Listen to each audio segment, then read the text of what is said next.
Good evening. Wasn't that wonderful, that performance by Orange Park Elementary School? I just have to say, my kids went there, and 2 of my 3 sang in the chorus. One thought he was too cool, didn't. You have boys, I had girls. I can remember when my daughter was in that chorus wow. there at OPE, yep. Yep. Please join me. Senior Chaplain Reese Edwards from Orange Park Medical Center is going to lead us in an invocation and the Pledge of Allegiance tonight.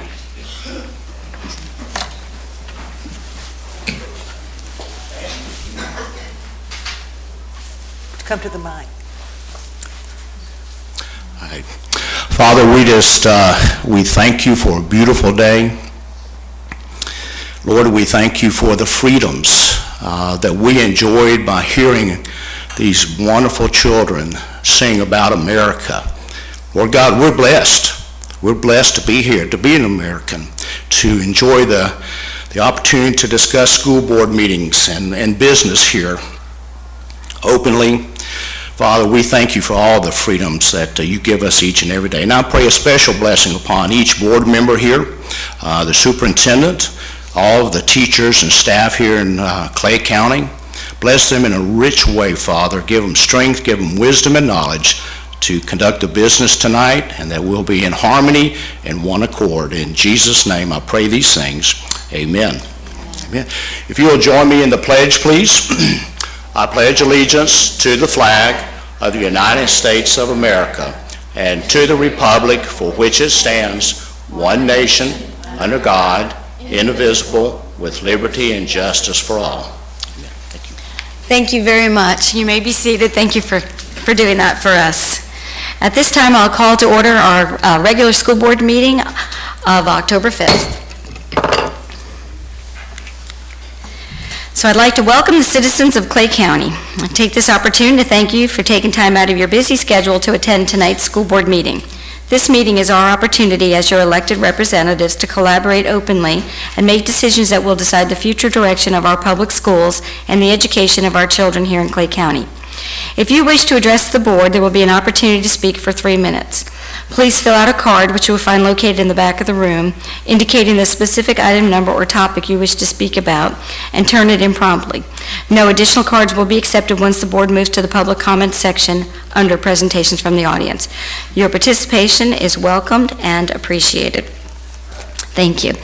So at this time, I would like to ask Cub Scout Pack 812 to please join me in front of the dais here.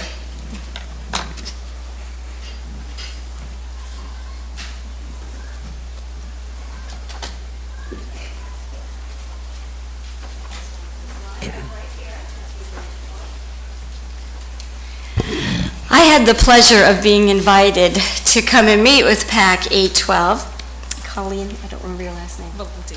And the den leader is Colleen Valenti. And the boys are working on a badge called Building a Better World. And they had to meet with an elected official, government employee, a government official or community leader, and discuss an issue of concern to them and the community. This was such a bright group of children. They are young adults who, I told them, explain to them how the board works, how we have a chairman, how we have a vice chair, how we have an issue of concern, and then we have to make decisions not based on what we think for individually, but for the 36,000 children that we have. Recess was a big concern for them. But one of the topics we actually voted on was homework. Should we have eliminated homework completely, or should we have, the standard amount? What did we decide? We decided to keep homework, correct? The majority voted to keep homework. The other item was testing. Should we eliminate testing completely, or should we have it? And again, what was the verdict? We needed to keep testing because they knew that it was very important. And there's still some issues about the recess that, they were discussing, but it was really, it was exciting for me to spend time with them and to see their minds at work, because they brought up issues, especially with the testing, that we would have said. We would have said reasons why we need to have testing or homework for retention and things like that. So I just wanted to recognize them because they are going to be great leaders and they're making a difference in our community. And Colleen Valenti is their Den leader, and I just want to present this to you for the boys and say thank you. Thank you. Thank you for so having much us. for coming. Oh, It was a please, pleasure. let's have a picture. Does the board want to come down? Why not?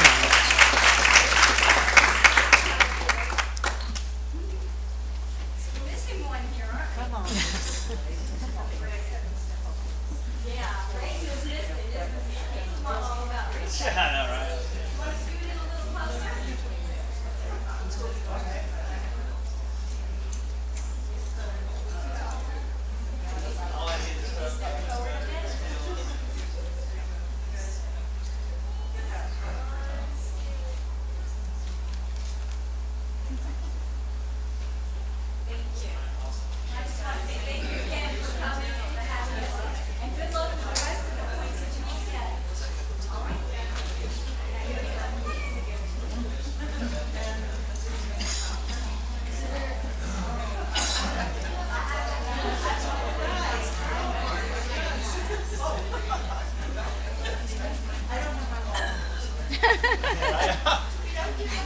They should have brought popcorn. They could sell a lot in here, especially if they had a microwave to pop it. Well, thank you, and feel free to leave. I know you have a troop meeting to go to. Thanks. Thank you for allowing me to do that. Our next item is our school showcase, and it will be SB Jennings. Miss Elise Love is our principal.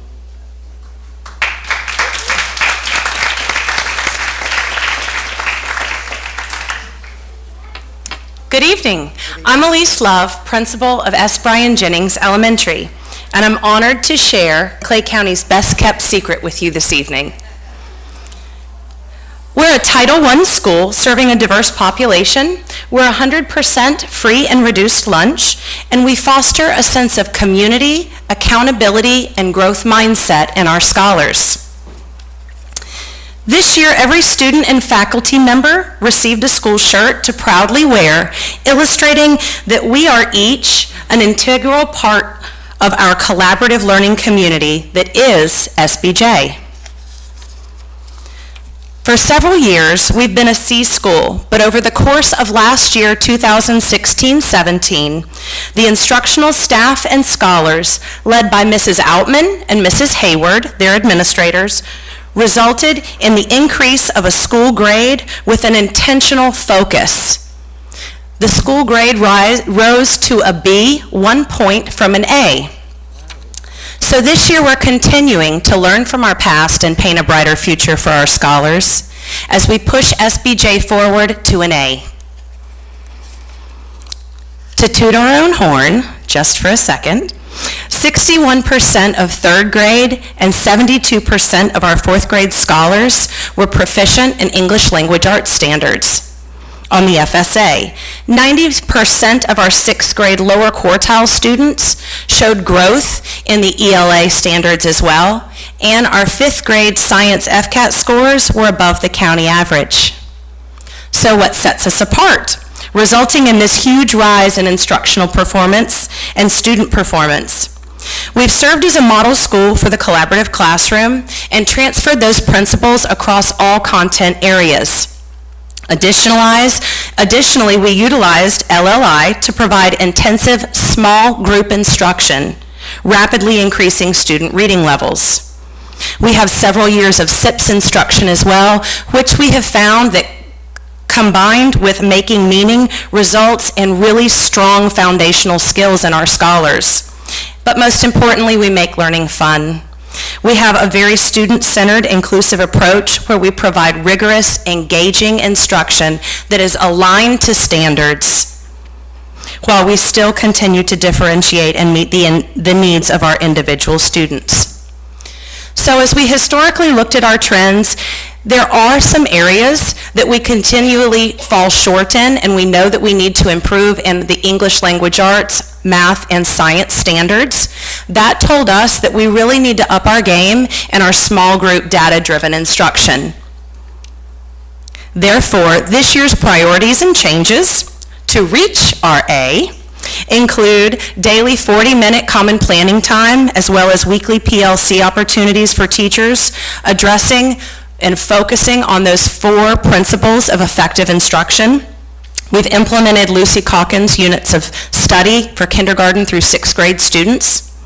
We're using iReady and Achieve 3000 to drive a lot of our small group instruction. We're continuing with SIPS and LLI, and we've implemented the PBIS model at our school to enhance our culture and climate of learning and ensure that we're focusing on the whole child.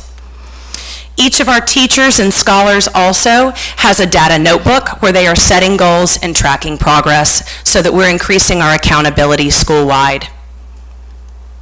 Therefore, our 3 school improvement goals for this year revolve around that intentional data-driven small group instruction, utilizing the Lucy Calkins from kindergarten to 6th grade with fidelity, and implementing that positive behavior interventions and supports system within our school. We also have lots of fun extracurricular activities: math club, track team, robotics, coding, news team, just to name a few, safety patrols. Fun fact, in 1967, S. Bryan Jennings opened its doors. And it was designed intentionally to be a showcase school of instructional excellence, which we still are today.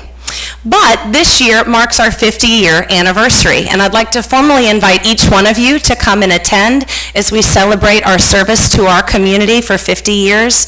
It will be Friday, November the 3rd, from 5:30 to 7:30, and you'll hear more about that as we approach that time.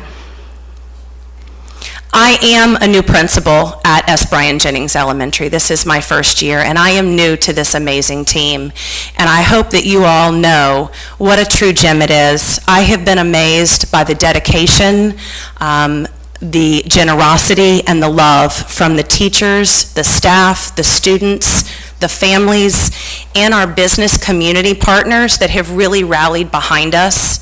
After Hurricane Irma, a lot of our families really were impacted, and we had a great relief organization that we spearheaded. And I truly saw this community come together, working together, and supporting one another at a critical time of need. And I realized that S. Bryan Jennings Elementary is not just a school, it's the heart of that community, and it's a family. So I'm grateful for the opportunity to come and showcase S. Bryan Jennings Elementary tonight, so thank you, and I'm honored to be a part of that SBJ family. Thank you. Thank you, Ms. Love. Thank you. We have no presentations from no citizens' requests. This will be the last call for cards, and now we'll go into a presentation from the audience. So I have 2 cards.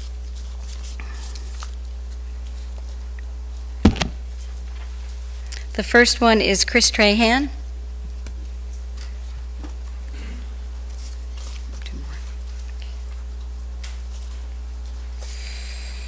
Permission to approach, Madam Chair. Yep.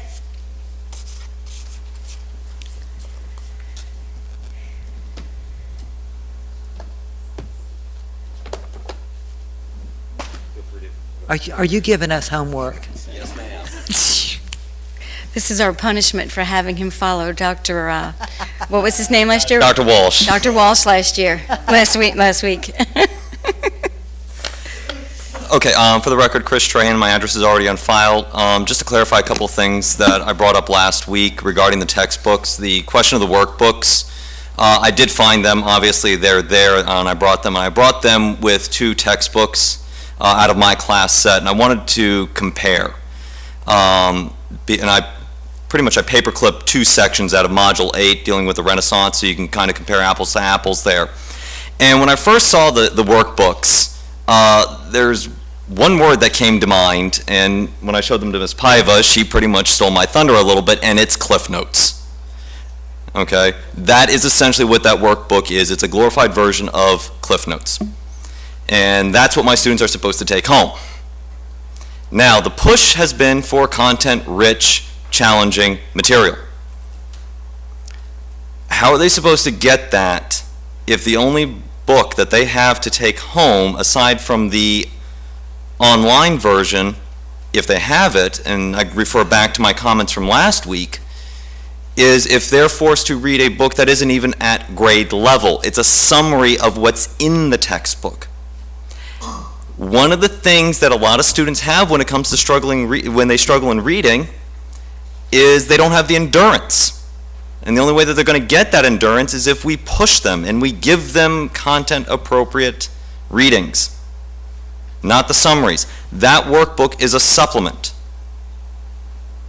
It's supposed to be worked in conjunction with the textbook, not replace it. All right, so please think long and hard on that. All right, and as far as ebooks are concerned, personally, I feel that they are a valuable tool, but they're not the tool.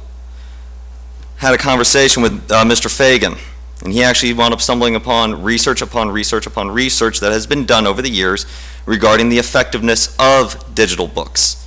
And right now, based on what I've seen here, the evidence strongly suggests, and there's a lot of data with this one, that says that ebooks are nowhere near as effective when it comes to the depth of understanding, the quality of comprehension, and retention to traditional books. So that is something that we need to strongly consider when we approach this. And further also, I showed these workbooks to the ESOL aides that we have, because I also mentioned them in the last meeting. They were considerably underwhelmed about these workbooks compared to the textbooks. All right, so this is something that needs to be addressed now if we're going to service our students appropriately. Thank you. Can I ask a quick question? Yes, go right ahead. Mr. Trahan, Yes, ma'am. are you aware, or I should maybe ask you, Mr. Davis, these are consumables, I assume? Or will we be getting this every year that we have this particular adoption? Yes, ma'am. Through the chair, once again, this is what the committee selected, and this is a consumable workbook. Okay, may I address them? Yes. Okay, thank you. That is maybe something that we may want to kind of get the word out a little bit of. Thank you, Ms. Bowl, for bringing that up, because I was hearing chatter with other subjects, and Ms. Mayberry, I think econ may have been brought up as to whether or not these were consumable or not. So there's a lot of mixed messages as to what role or what function those workbooks are playing, and whether or not they will be replaced next year. And through the chair, and I'll make certain we send a communication out for that. We're also looking at what can we do for additional printing for those who may not have accessibility for online, so we can make printing to be able to access for students can have access in hand. So again, once again, I said last week we're going to do a better job of making certain that the team of teachers and colleagues who are sitting in the adoption process identifies what students have and what teachers have, so we can mirror that, so we don't get into a situation that we're in. So, all valid points. All right, thank you, sir. Yes, sir. Thank you, Mr. Trahan. Our next speaker, Betsy Rieger, followed by Mr. Travis Christensen. Who's this speaker?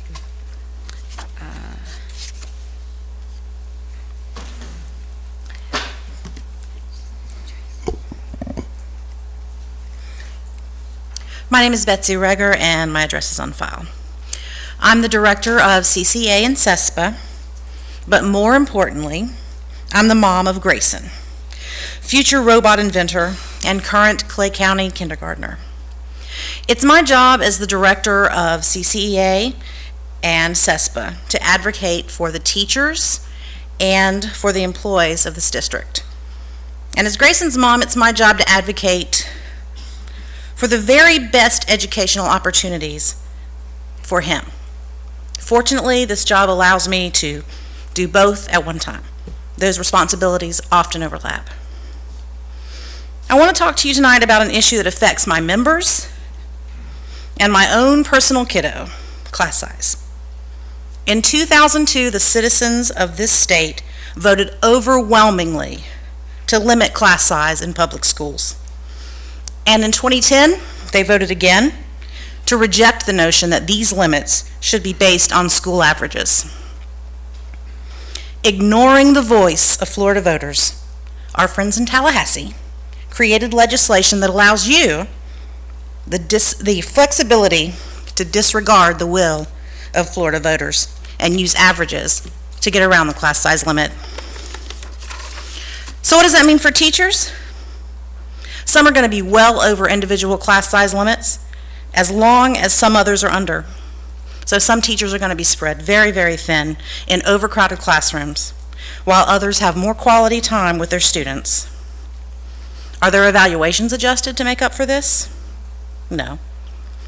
Do our overloaded teachers receive more planning time so they can grade those extra papers and plan lessons that address each of their individual students' needs? No. But more importantly, is it okay to diminish the educational experience of the 21 or 22 kiddos in Grayson's kindergarten class just because a first grade class down the hall has 15? We've all heard that old saying that just because you can do something doesn't mean you should, and it applies here. As a teacher, as an advocate, as a mom, I know that using averages for these class sizes is wrong.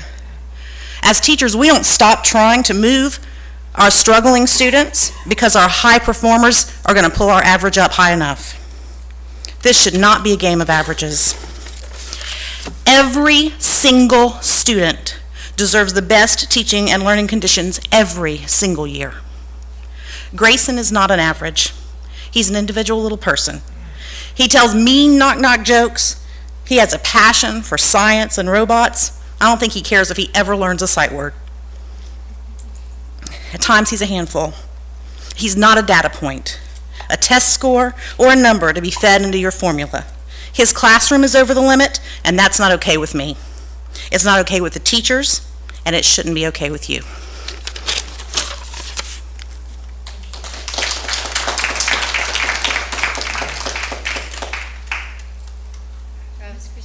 Our next speaker is Travis Christensen, followed by Cheryl Brown. Travis Christensen, 2871 Affirm Court in Lake Asbury. Just want to comment about some discussion that happened at the last school board meeting regarding conflict of interest. I didn't attend the meeting, I watched it from home. That was one of the most clumsy 10 minutes of nobody knowing what's going on I've ever seen in a governmental board meeting. It is a good question to ask whether somebody has a conflict of interest. But have you just moved to Florida? Are you recently elected that you do not know that Florida law makes a difference between general and specifics? I'm not trying to attack any single person here, but I can't believe between an entire school board, staff, and attorney, no one knows the narrowness of the legal definition of conflict of interest in Florida. So I thought I'd explain it to you, because governmental boards represent the people. You know, it's a high responsibility when you talk about giving up your right to vote on an issue or suggesting that someone else does. That's a pretty grave matter, and you would think the people involved would know what's going on. All right. There's a difference between general and specific as regards conflict of interest. Now, the board member's mother, who was brought up at the meeting, not attacking anybody, she did recuse herself at a recent county commission meeting that dealt with the charter school in question because it is the specific body that she's affiliated with. As far as general, I think after about 10 minutes of going around and around, your attorney eventually got into specific, I don't know, do what you want to do. But okay, let's look at 7069, the bill everyone's talking about. Both the House member and Senate member in the legislature who sponsored that bill both work for charter schools. Now, you would think there'd be a conflict of interest, and of course they're trying to promote their industry, no kidding. But because it's a bill that affects all the charter schools and anything else in Florida, it's not a conflict of interest any more than in that last school meeting, one person having a family member. It doesn't work that way. I would hope that, I don't really want to see anything like that again in the future. I expect that people on a school board would know what I thought was common knowledge to like board members and governmental bodies in Florida. Thank you. Thank you, Mr. Christensen. Our next speaker is Cheryl Brown. All right. Thank All you. of them? Is that all? That's it. All right, that's it for presentation from the audience.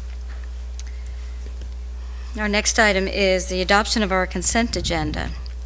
There were no items pulled, and we had one item withdrawn, which was the Orange Park Medical Center Partnership Agreement, and that will come back to us probably next month or at a later date. I'll entertain a motion. Move to approve. Second. Any discussion? I have a motion by Ms. Bola, second by Ms. Condon. All those in favor say aye. Aye. Motion carries 5-0.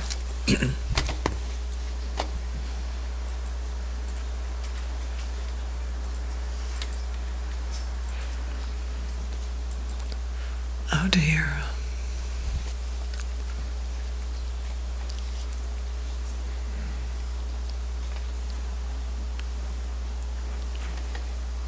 So while we finish the voting process, Ms. Paiva, would you like to give us an update on our CCA?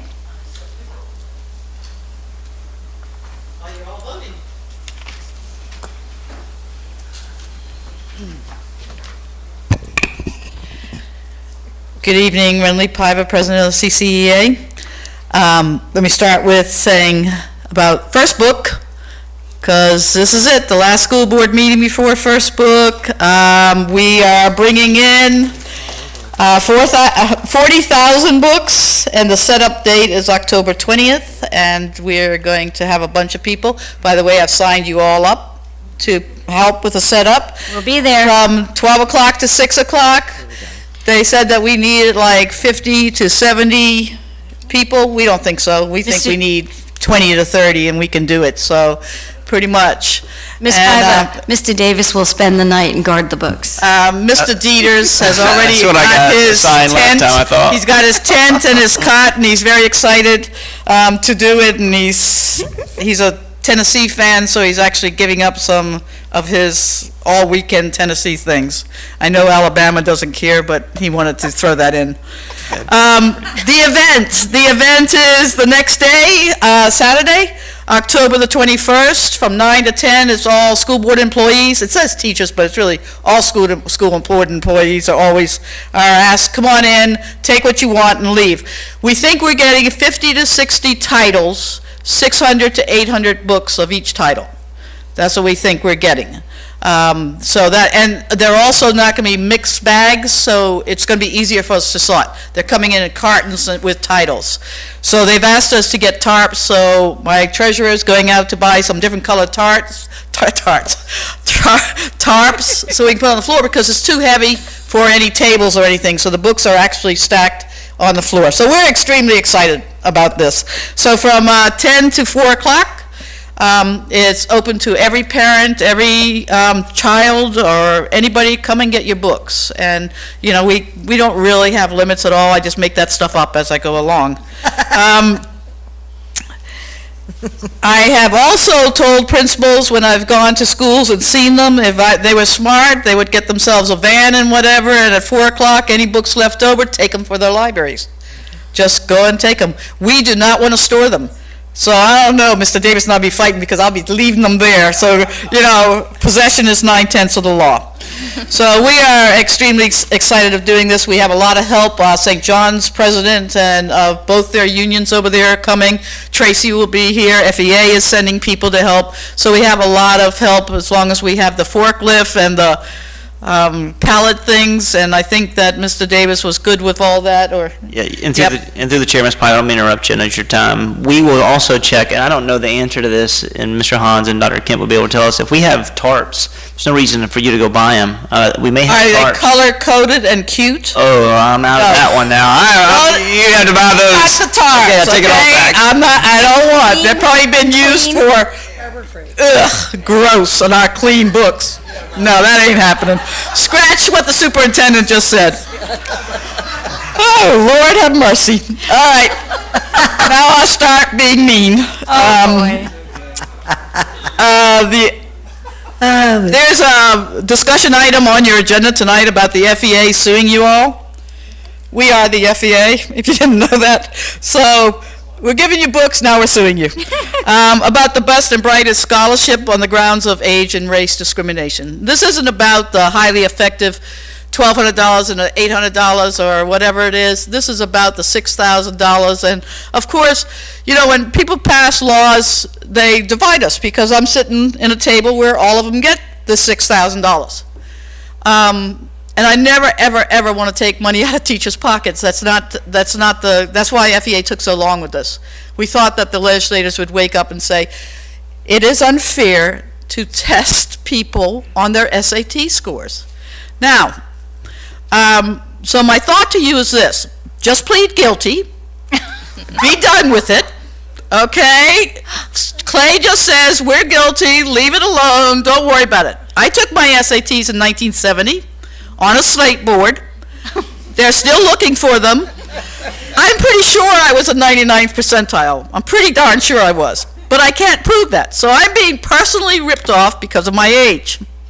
So I know Mr. Deaton, he's really excited about, you know, you're going to spend $10,000. I would prefer you spend that $10,000 on our insurance. So that's my advice to your lawyers and everything, you know, just plead guilty and be done with it. Second, assessments. This is a heartache. This is a heartache for us. We are constantly increasing assessments throughout the state of Florida. These kids are inundated with assessments. Our teachers are inundated with assessments. This assessment calendar that is presented to you is clearly a huge increase from the assessment calendar that was presented to you last year. This is last year's, this is this year's. Now when Mr. Davis came here, he stopped assessments in January, but the teachers never stopped it, by the way. Because the teachers know we have to progress monitor our kids. We understand that, okay? So lots of schools and lots of teachers, even though, you know, we're not going to do it, ended up they had to do it. All we're doing is replacing all these performance matters with new programs that we've just introduced to this county. iReady, being the main one, and Achieve 3000 being the other one. I am not going to sit here and say those aren't good programs. They are. They are good programs. I'm going to sit here and say we're overwhelmed. We're overwhelmed with both programs, with the amount of professional development it takes to understand, to be able to teach those. You can put me in training all day. We have teachers doing over 3 to 4 hours of training a week. They get subs, they take them out of the classroom. They're using all the common planning time as whole group instructional time. And they're training. They're doing PD. You can do that. If I'm not afforded the opportunity to get with my peers and digest this, and come to a strong understanding of what this new curriculum is, I'm not doing a good job for your kids. It's too much. All this assessment is too much. But I have another big, huge problem with this new assessment calendar. There are things missing in it. PERC's missing. PERC's missing, not the best thing in the world, but it evaluated 267 of our courses this year, and if it's missing, who's evaluating? How are the teachers being evaluated in 267 of those courses and 76 of those courses mixed? So over 300 courses was evaluated by the PERC. The problem with teachers wasn't about the PERC. The problem was the cut score of it. That's a huge question I have. Where's PERC? My second question is, grade 1 and 2 teachers were evaluated, and I represent teachers, so it's not like I'm dissing the kids. I get what it's all about. But grade 1 and 2 teachers were evaluated by the SAT 10. The SAT 10's missing. There is no SAT 10 in this assessment. So what are grade 1 and grade 2 being evaluated on? Yes, we have a CAS committee. Yes, we're meeting next week to have a voice, to say what teachers should be evaluated on, but you've just taken two of the evaluations that caused us the least angst. PERC caused us angst with our special children and the cut score. But SAT 10 didn't cause us an angst at all. And neither one of those tests are in the new assessment category. So now we're thinking, okay, so what's teachers going to be evaluated on? What has been added to the assessment calendar is a district ACT. A district ACT from grade 9 to 12. So the question is, are we paying for every child in this county to take the ACT? And if we are, do you know how much it costs? If you don't, I'll tell you. It costs $38 to administer $38 for each child, the ACT without writing. And if we give it to them with writing, it's $50. But I don't understand why we would be given an ACT to 9th, 10th, 11th, well, I do 11th and 12th, but not all of them. I don't understand why that's on the assessment calendar. And I don't understand why PERC is missing, and that's replacing it. And I don't understand where SAT 10 is. And now we have a bigger problem, because we do have a problem. The state didn't just get rid of VAM. The state said you still had to assess teachers using an assessment, evaluate teachers using an assessment. The ACT, to us, is an extremely rigorous exam. Extremely rigorous exam. Every 10th grader in this county takes a PSAT. Every 10th grader takes a PSAT in this county as a 10th grade. Are we going to administer an ACT before a PSAT? And then are we going to administer SATs? Or is that still an option for the parent to decide? I don't know. There was a lot of talk that the minutes didn't really double. They did double. And a lot of people said, well, we took out performance matters. No, we didn't. This is what you submitted. Either this document that you submitted to the DOE is wrong, and this document is wrong, then I don't think that's true. I don't think you submitted things that were wrong to the DOE. I refuse to believe that. Betsy talked about class size. We have 41 teaching positions on our job board. 41 jobs that have been sitting there all week on the job board. Duval has 151. If you did that by percentage, I bet we have more job openings than Duval does. And that's scary. That's scary that we're not filling positions. Some of them just went up there. Some of them have been there all year. St. John's has 3. Flagler has 2. We have 41, did you? And we have 41. If you saw the TV this week, you saw how Duval was very upset. Duval parents are very upset because of class sizes, because they're moving students in October. We have classes that are over 3 kids over. We have grade 2 classes with 21 kids in them. I think we have some classes with 24 kids in it. So where's the limit?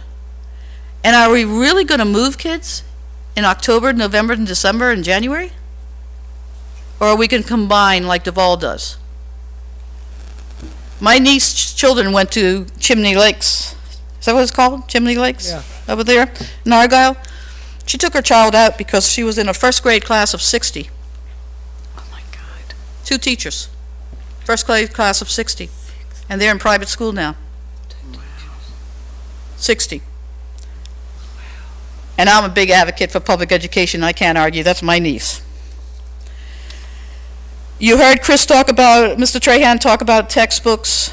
Another thing we do in Clay County, and I don't know if teachers voted on that or teachers didn't, I wasn't involved, CCA was not involved in any textbook adoption, but I will tell you this, that we have always given a book to a child who needs one. We have never just ordered a class set, and then a little child who's difficulties or doesn't have internet at home or anything, and say, I'm sorry, you don't get to have a book. We've never done that. There has to be flexibility in our textbooks. So I'm going to watch very closely this textbook adoption. I see the plan in your agenda. I've got all the little months in my calendar lined out because I'm going to be all over it this year. And I was negligent last year of not paying attention to the history of adoptions, the social studies adoptions, because social studies teachers are not happy. My last thing is planning time. I don't know. I really don't know. You passed on June 1st, you passed Common Planning PLC time. We have tons of schools in Clay County, and this is right from the principals, they're trying to put out all these new programs, iReady and everything, so they want to talk. But we don't have any time for teachers to plan. Teachers don't have any time during the contact day to plan. Teachers don't have any time during the common planning. There's no such thing as common planning on what you accepted. What you put in your calendar as Common Planning PLC time, it does not exist. And to pretend it does is wrong. And the teachers are upset about it. And the teachers are upset that they're getting this training. This training's good. PD's good. Principal's doing a great job. Everything they're saying is good stuff. We have no time.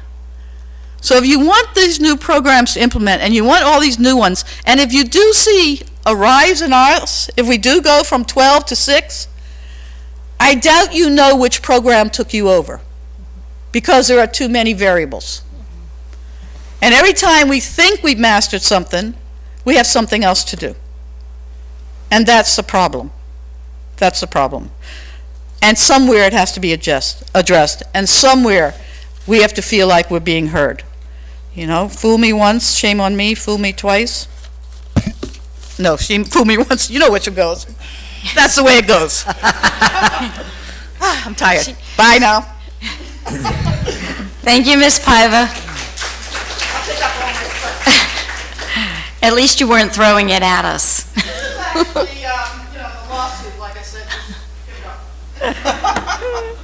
Mr. Davis, she really had some very valid points. I would like to ask that you, and I know she's brought them up before, and we've gone, we've explained and we've listened, but I'd like to ask you to look into what, I know you're taking notes diligently over there, so please look into all of this. I will, absolutely. The common planning, and I think we probably all have many phone calls about VAM and the cut scores on PERC and whatnot, so we're hurting our teachers, and we need to do something about it. So please look into it for us. Yes, ma'am. Thank you. Is there, Ms. Dixon isn't here, is there anybody here from?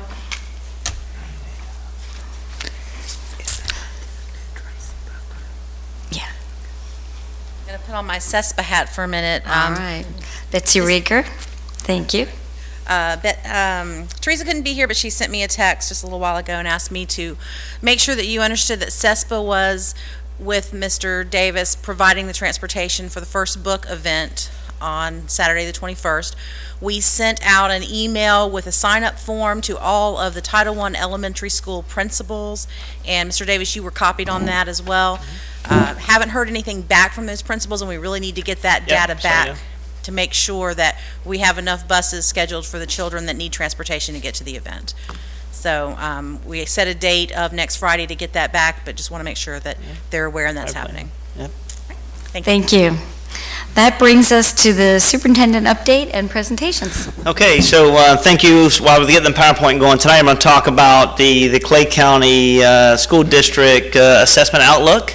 I'm going to go over a number of slides that talk about, where we were, how we arrived, and maybe it'll bring some clarification to some of the questions. But before I get to do that, I want to address some of the items this evening from Ms. Paiva. From PLC side, me and her on the same page of what PLC looks like and should be moved forward with. We know that it is administratively driven time that should be side by side working with teachers in order to identify best practices. That is where we infuse. We're looking at lesson studies, whether we look at analytics of data, whether we're looking at the coherence of lessons and identifying quality text. All those things happen. In the situation, there's some times where you should do whole group, but most of the time it should be breakout sessions for teachers in grade level or content based, so they can really talk about best practices.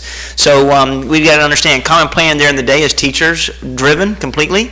The PLC time is time that we really drive down professional learning, and it should be driven with the administrative staff alongside of our teachers in order to identify best practices. Valid points, and I'll talk about a little bit of the assessment piece. The ACT, I wish we would purchase this for everybody within our organization. We just don't have the money. That wasn't calculated in the minutes, so that'll come off. In reference to PERT, the PERT was incorporated in the total minutes, and then that's tested every, I think, 14 days. Every month. So, I mean, I can put it on there month and month and month and month if you want us to. We can put that on there to provide clarification. But I'll go into this piece tonight, and we'll be able to talk about assessment outlook. So, overall objective for us tonight is to talk about my rationale for suspending local assessments in 2016-2017. Also describe requirements for developing a progress monitoring plan, which we are state required to do. In addition, to look at assessment outlook for 17-18 school year, what does that look like? How is it interactive with our school district? And then also describe assessment impact for the 17-18 school year as well. So ultimately, when we talk about discussions, in January 2016, I presented to the board two options. The first option was we can continue the battery of assessments in the third quarter along with the end of the year assessments. Or the second option was for us to collectively identify and suspend all third quarter assessments along with any assessment that did not correlate with a non-VAM assessment, which we didn't need for the performance measurement standard that we're obligated to do by state statute. So in this, I elected to, and the board, we agreed that we were going to suspend the rest of the assessments for the third quarter. At this time, the beginning of the year and the mid-year, the baseline and the mid-year assessments were pretty much already taken. So the only additional time assessments were ready were the third quarter.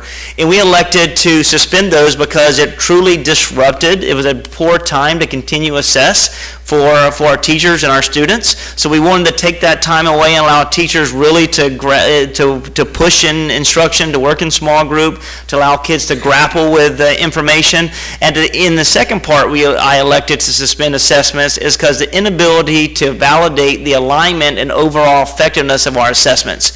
If you look at our analytics and our data, 5th grade and 8th grade baseline PM data sets were poor, as well as our FSA assessment was poor as well. We dropped in 5th and 8th grade science. We came to find out the assessments that we created and we extended to the district didn't align to our standards. So we were assessing on items that didn't even expose to our standards. So that is poor implementation in an example of how we need to remove, certain assessments at that point in that time. As we look at the need for progress monitoring, you may ask, why do we need to have progress monitoring? And, I wish I could have had the conversation with Ms. Karakas and the young men that were here today that they said they would keep it, because I'm really intrigued to figure out why they would keep it, and I'm interested to have that conversation. Maybe I'll circle back to find where they are. But ultimately, there's definitely a need because state statute requires us to have a progress monitoring plan. It requires us to have feedback to our students and to our parents and helps our teachers to let us know whether or not students are moving forward academically. It also allows us to track student mastery from one grade level to another. It allows us where we all know that learning is cumulative and we don't want to have gaps from one grade level to another grade level, so it gives us true indication of data sets. It provides opportunities for information for students and teachers and parents to be a part of an informational cycle in reference to allowing us to know where their kids are academically. It allows teachers to use analytics that, so they can drive the instructional process, so they know where kids are at any point in time on any given standard. And then it allows educators to really to determine whether or not what they have taught was ultimately effective. Did they teach it well? Do they need to reteach it? And reflect on their practice academically. We know that when we get teachers and students involved, we want them to really to understand where they are, so they can set personal goals, and they can have benchmarks for short-term and long-term goals, and these assessments allow us to do that. You may ask the reason why on the right side is the first is to comply with state statute, which is our requirement. And for us, in what we did this year and what the board approved 5-0 with iReady and Achieve 3000, is for us to select research-based tools for us to help our learners in order to identify where they are, to scaffold instruction, to not only in lessons to allow them to meet grade level expectations, but also have enrichment expectations as well. And then it allows us to have a tool that's a predictability. So at the end of the year, we're able to see, we have a baseline, a mid-year, which progress monitoring plan at the end of the year. We're able to see where we are at the end of the year to have predictive measures of how well our students are going to fare on the FSA. And the FSA is a true indication of whether or not students can be successful at grade level standards. And then ultimately the last part is for us to be able to use data to inform the instructional practice within the organization. I say this is because when we go to a doctor, and sometimes it's about our health. When we go see a doctor, we want to make certain that we may be fully healthy, but when we go there, we get annual assessments, biannual assessments, and every time we go there, it gives us a good feeling to know where we are. But it may be a part where you go to the doctor, and they may say, you know what, you have heart problems, but they may not run any battery assessments. So do we trust that doctor, or do we not trust that doctor? We want someone who does a true number of analytics to tell us, do we have a blocked artery? Do we need a stent? Whatever we need in order to become healthy and fluent. This is the same way with us being progress monitoring within our organizations. As we look at the benefits of the proposed assessment calendar for 17-18, we look at how this will develop a progress monitoring line. We talked about that. We also look at provides research-based, reliable, and validated assessments for us. This year we agreed to push iReady and Achieve, which this organization didn't have any platform for Tier 2 and Tier 3. And I appreciate Ms. Paiva talking about how they're good platforms, and they really truly provide. And I said it openly for the time that I brought this in our agenda review, and when I brought it up here and I speak to it in front of teachers, in front of administrators, it had diagnostics involved in it. This learning platform doesn't work unless you have a diagnostic to tell you where a kid is, and then it builds a prescribed lesson to allow that kid to be successful. And it helps teachers in their time on task. In addition, it also provides resources that maximizes instructional time. No longer do teachers have to spend countless hours grading assessments, then taking all that time, and then building a small group instruction, which takes time to have fluent kids. If they're fluent groups, I can't even tell you the countless hours it would take. It's taken teachers in the past in Clay County in order to do that. What this does at this battery assessment, it immediately gives a diagnostic to allow us to identify a kid's readiness level, and it puts kids in groups, a grouping, and gives them a personalized, individualized, prescribed pathway that shows them their progression to meet grade level expectations and move on to have enrichment expectations. So teachers, they don't have to put kids in groups. They don't have to grade all these assessments. It does it for them. And additionally, not only with kids interacting with a technology standpoint, bless you, it also gives teachers the opportunity. It says, Addison Davis has a problem with decimals. Addison Davis has a problem with polynomials. These are the strategies that Addison Davis needs, and it builds a learning path. These are the resources you pull for your small group instruction. It is all done for teachers. So while we say, well, hey, we have all this time that we're spending on assessments, and it's really not, and I'll show you a breakdown in a minute, it's saving teachers countless hours of planning, of creating small group, of pulling data, all those types of things. And in addition, is just a predictability. We didn't have assessments last year that were really predictable to tell us whether or not kids are working and are able to be proficient on the FSA and EOC. So by having a beginning of the year, mid-year, the end of the year, we can tell and come back and say, Addison, we used this product. You know what, this product didn't work. What's going on with it? Do we punt it? Do we keep it?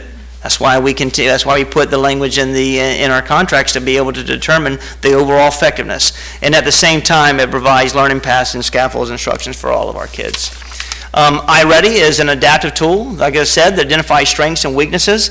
It also is a diagnostic that adjusts, for every student. So if Addison takes in a question, answers a question, and that question he gets it right, and it calibrates whether or not it's easy, that next question automatically increases the complexity to have stretch. That stretches the cognitive thinking of that kid to push them intellectually to be on grade level and beyond. At the same time, if Addison doesn't get that question, it also digresses and gives enough scaffolds down to let Addison have a sense of success and then builds that capacity as we move forward.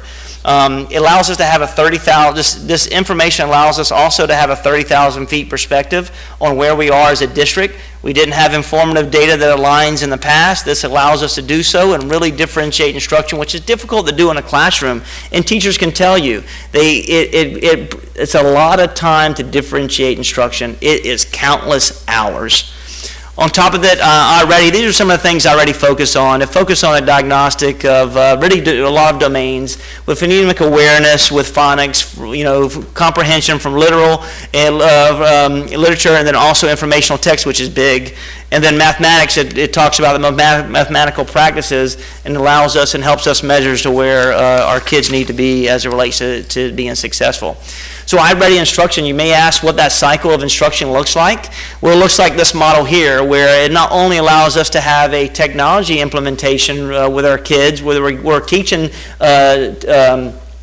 technology standards, which is outlined by the state from K2, 3, 6, 7, junior high school and senior high school, but it not only gives a platform where they can interact with the differentiation on the computer, but it pulls information, allows our teachers to tells them what to do in teacher-led and how they group them, and then provides that progress monitoring, and then goes back to that online cycle, and that cycle of reflection and interaction continues as it saves times for our educators. Now, I will say this, I'm openly, and I said this a while, this is very complex. It is new, so anything that we have that's new, it's going to create stress. And while this product says, you know what, we want to use 45 minutes a week on this, I've said openly, some of our schools have the technology to do it. Some of our schools do not have the technology to do it. And that we will have a staircase approach for this implementation. No one is should not be over, I should say that, from an administrative level saying, where's your minutes? What are you doing? How are you doing it? It's more side-by-side coaching. Where do I fit it into my instructional framework? How do I make it come alive? How can I use it? Everywhere I go, and I'm telling this to the board, I invite you to please go to schools.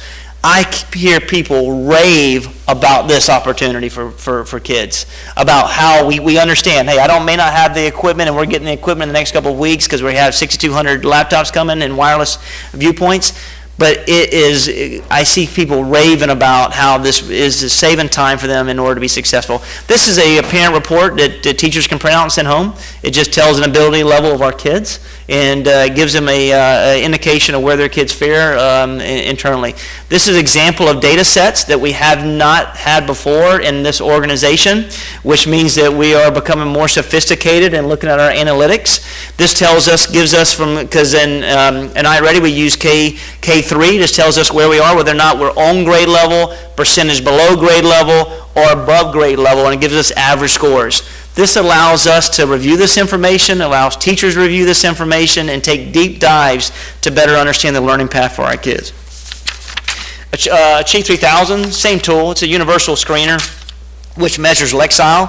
Lexile is the measure of reading complexity generated by a computer. But this has been proven over and over again that we use Lexiles to identify books and the complexity of books, which we have in front of our kids. And the Lexile is generated by the length of a sentence and also the complexity of vocabulary that's put in front of our kids through this product. This gives us a real opportunity, again, to differentiate instruction and to save time, and it really serves an opportunity to serve all kids for enrichment and mostly are kids at risk. We know that this also allows stretch articles to push our kids who are in social studies. We can pull articles to get in front of them that have stretch articles and align it. And it provides a lot of informational text that our kids need to be exposed to. This is an example of analytics that it comes with Achieve 3000. It gives us by grade level what our average is. And as you can see from 4th to 10th grade, our average, we're in the approaching standpoint, which means that we're at really good for the beginning of the school year that tells us whether or not we're on track. And we're moving in that direction to get to a point where they even meet or exceed as they transition to be successful. As you see, I wanted to explain 11th and 12th grade. I wanted to note we are only in intensive reading for 11th and 12th grade, so that data should reflect that we are far behind in reference, because these are kids who are 2 or more years behind in these classrooms being exposed. But the good thing is they're being exposed to exceptional craft every single day. So what are the benefits in Clay County? These activities engage students at a high level. They provide custom fits. They also look at high-quality instructional approaches. They fill standards gaps where may be needed. It provides update on progress monitoring, and it allows us to incorporate technology standards. And what does that do for our teachers and leaders? It differentiates instruction, and it saves time for that process. It saves time. It gives us a seamless connection for offline instruction, which is always a good aspect. And it also gives us reliability for the progress of where we are from a student's ability level within our classrooms. I sent this chart I may have sent this chart to our school board. This just tells us a comparison of where we are from the impact of last year's to this year's.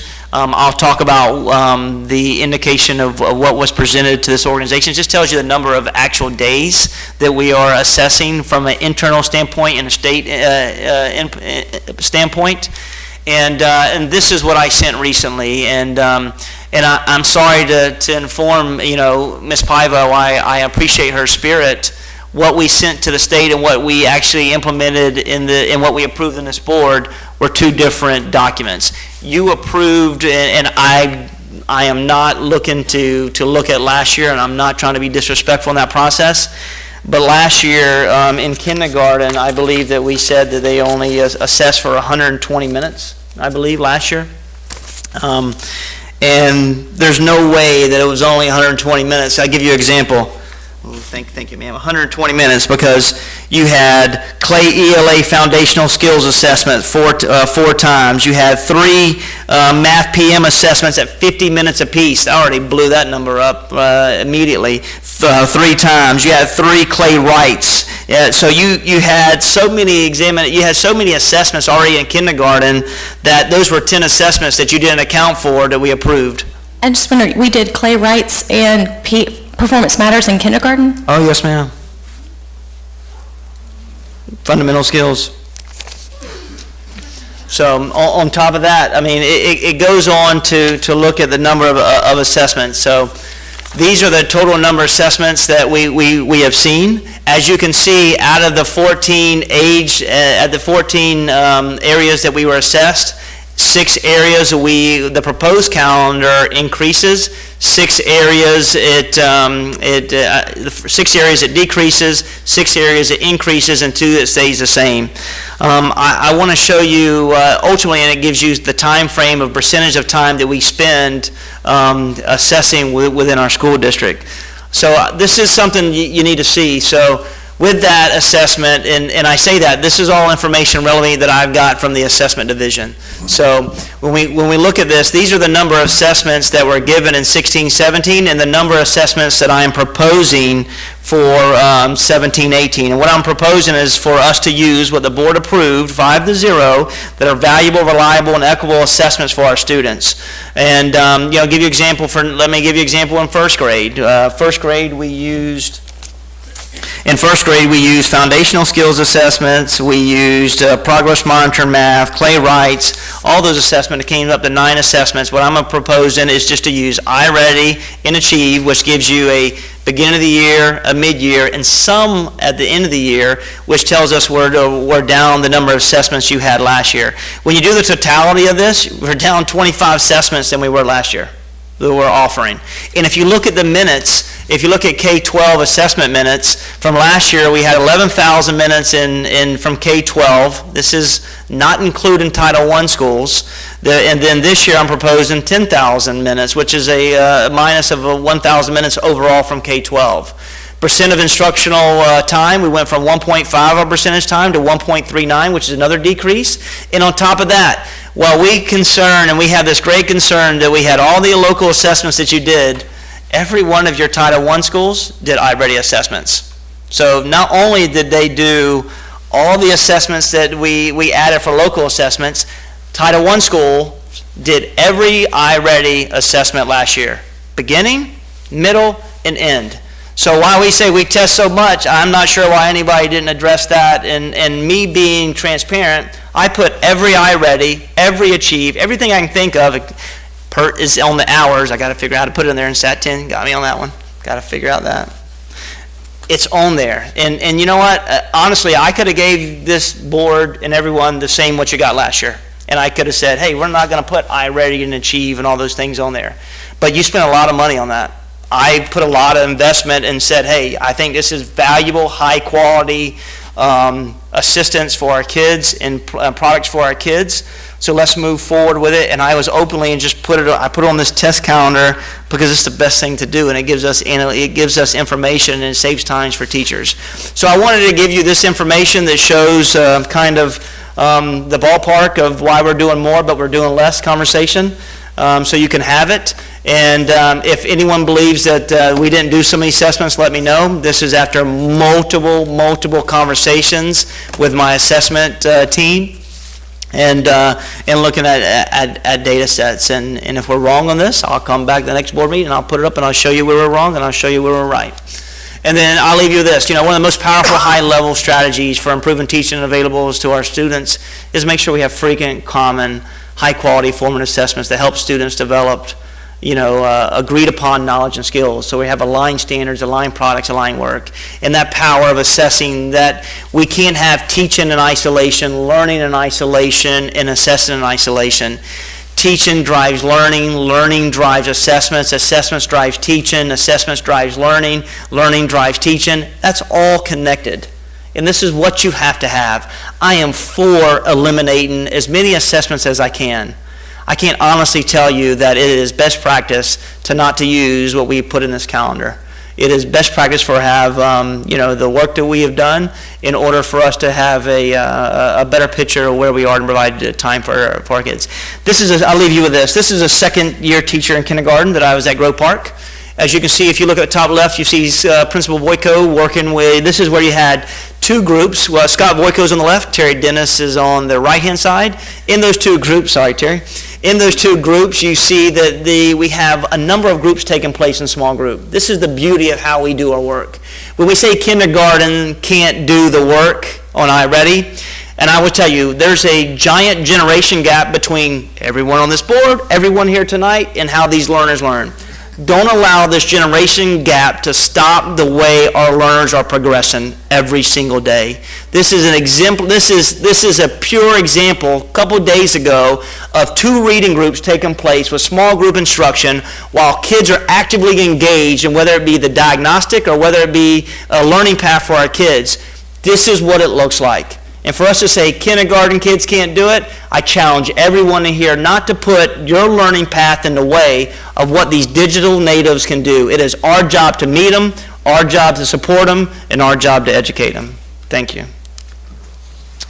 All right, thank you. We move into the discussion items. Our first one is item D1. Consider proposed settlement of all claims brought by plaintiff Robert Winter in Winter v. Clay County School Board, case number 2012-CA001684, the 4th Judicial Circuit in and for Clay County, Florida. I'll entertain a motion. I'll move approval. Second. I have a motion and a second. Any discussion? Hearing none, all those in favor say aye. Aye. Motion carries 5-0.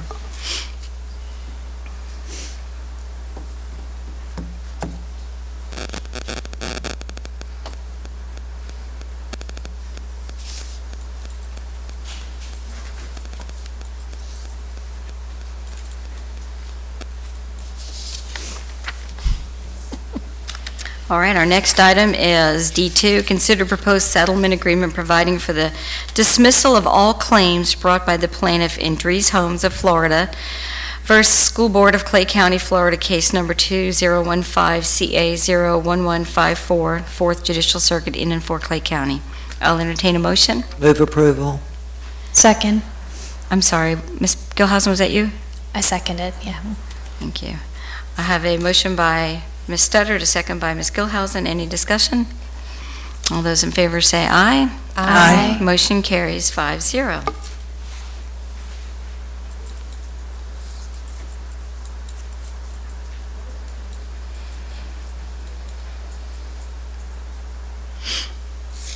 Our next item is D2A, consider school board attorney's request to engage special local counsel in Florida Education Association versus Clay County School Board, case number 417CW00414RH CAS, United States District Court, Northern District of Florida, and this is the best and brightest lawsuit.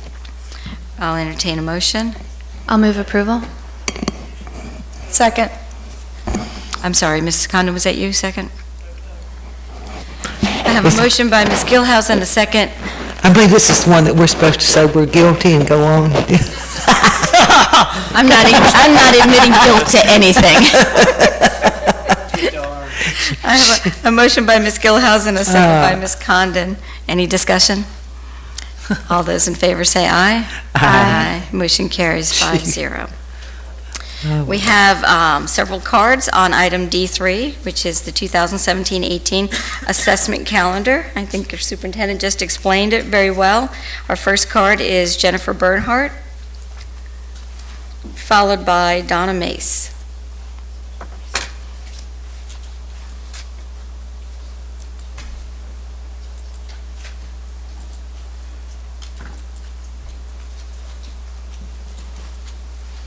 Hello, Jennifer Burkhardt, 2765 Secret Harbor Drive, Orange Park. I just frankly just wanted to just go through my day with the testing situation, just to give you a little bit of insight. I actually was not even going to speak on this subject today, but after the day I had, I thought it was very pertinent since it was on the agenda. So first and foremost, I kind of luck out because I teach 10th grade first period and then 9th grade. So they don't have as much makeup testing as 11th and 12th graders have to deal with. But for the last 2 weeks, 10th graders have been retaking the Algebra 1 EOCs. So some of my students have been affected and then they're pulled out, and then obviously it's the end of the quarter. We lost so much time with the hurricane and with picture day, and then with just at the beginning of the year, English classes are the ones that had the admin meetings and everything. So it's just been a lot. So there was the Algebra 1 EOC retakes that I was affected by with my 10th grade class.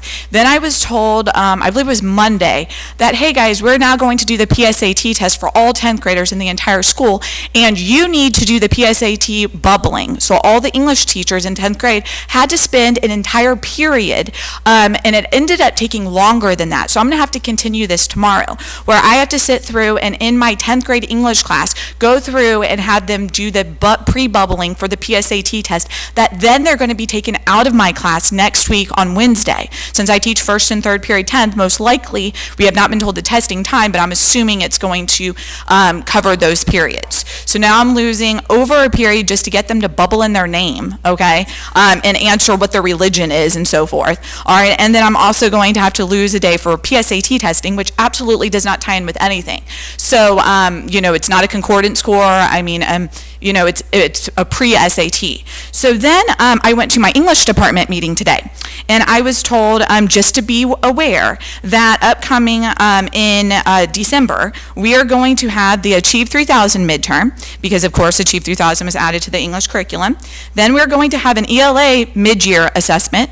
I'm assuming that's a district assessment because I'm not sure what that is. They're not sure if it's only 9th and 10th or if it's 9th through 12th grade English. And then I have a midterm that I have to give them. So I'm not sure if I can, we're trying to figure out if we can utilize the ELA mid-year assessment that's going to be required by the district as our midterm. But keep in mind, timing-wise and stuff, we have the half days where we have the 2-hour midterms at the end, so we kind of have to time that accordingly. So then I just wanted to address, on top of this, now I have the Achieve 3000 program, which I can appreciate its merits, but I just want to put in perspective.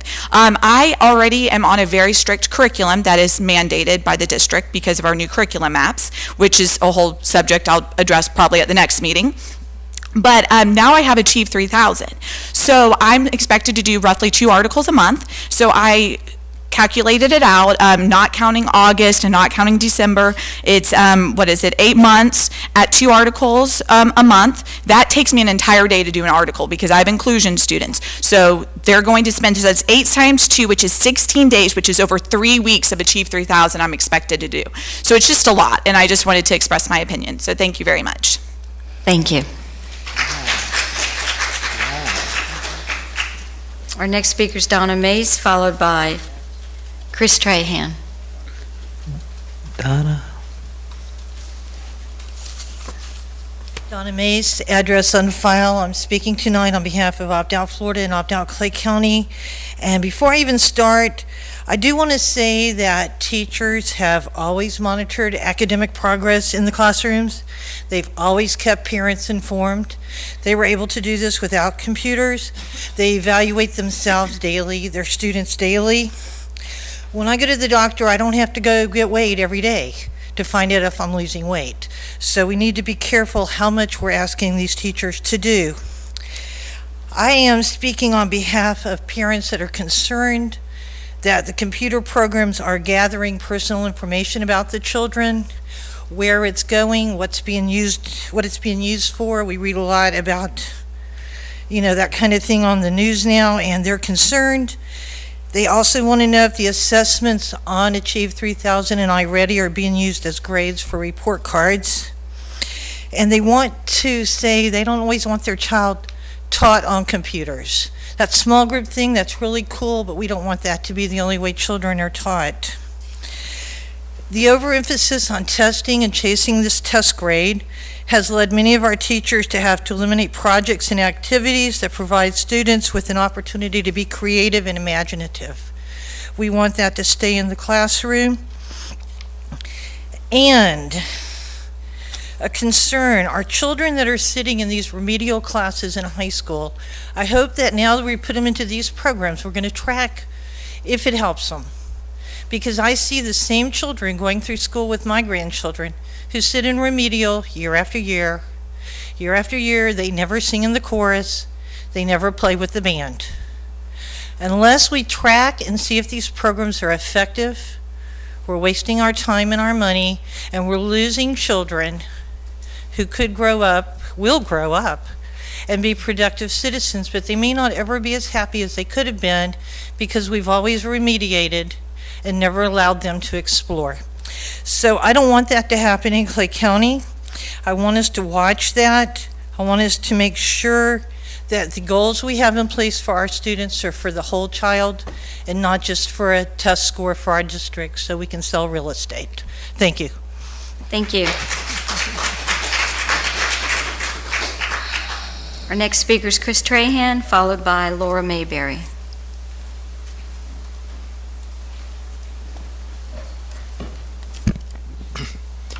Chris Trahan, my address is already on file.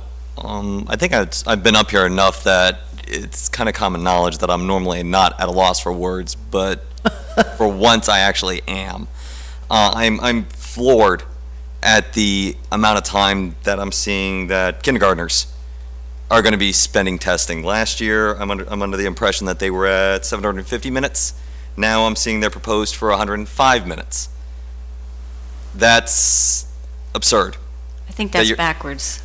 It was 105 on our form last year? 805. Oh, 805. Freudian slip, excuse me, wishful thinking.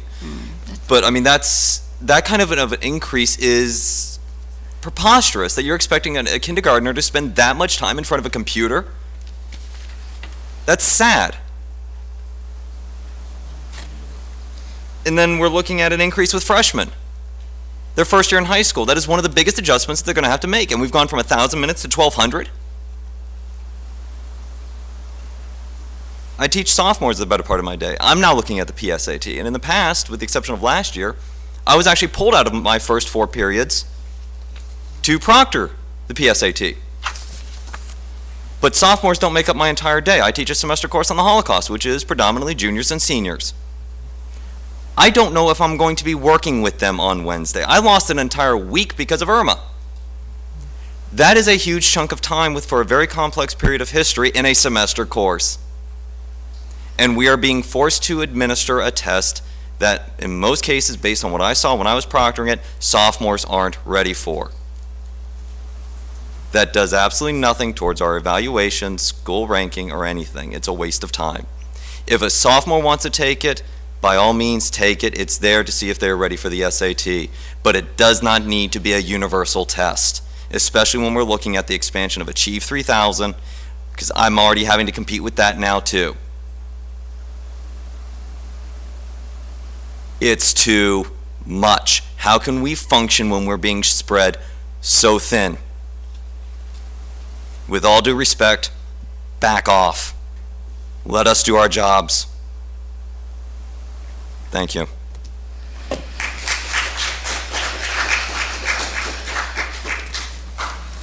Mr. Davis, is the PSAT required? I know what we've always had it. Yeah, it's something that is paid for every 10th grader. It is not required, but it's best practice across the nation. And it's a true predictor of, for students to be, and maybe it's not designed for teachers. It's designed for kids. It's for us for them to get exposure to get ready for national merit in the 11th grade. So for us to take time to help kids get exposed to a high level of assessment, we can take the time to do that, and it allows the 10th graders to do so and then prepare them for 11th graders. We want to have an increased number of national merits and get them ready to be college exposure and college ready. But it's paid for. Our next speaker is Laura Mayberry. Can I ask a quick question on that note? Is it not something that we could do after school hours? Because I know that when you go to take the SAT or the ACT, it's usually a Saturday morning. Why would we not treat the PSAT the same way? Yeah, the biggest thing is, let's be honest, students won't come, and we will miss a giant part of our student body trying to administer this assessment, and it's given, so we don't want to chase kids on this assessment, and so, I mean, I get it, I understand it, we want to get one more day of instructional time, but the one day is, I think it's instrumental on the part for 10th graders. I just would like to at least explore that option, because I think the students that are most benefited by the PSAT are the ones who plan on taking the SAT or ACT later, and generally those are the students who are going to show up on a Saturday to take it. Right. And I understand it, but I've got to protect equity for all kids. Some kids don't have transportation, some kids don't have the luxury of doing it, so we should be able to provide it during the school day. Mr. Connor, would you like to go to the microphone? Sorry, Miss Mayberry. You could have just stepped aside. You didn't have to run. He doesn't bite. Sorry, just wanted to add through the chair, the College Board requires that PSAT be on Wednesdays. You have 2 dates. You have the 11th and you have the alternate day of the 25th. So they require that it's done during the school day. Anything else that you want to add through the chair? Sorry. I'll say PSAT has a great predictive correlation for success in AP courses as well, so we can use that to predict what students would be successful when we schedule them. All right, thank you very much. Miss Mayberry?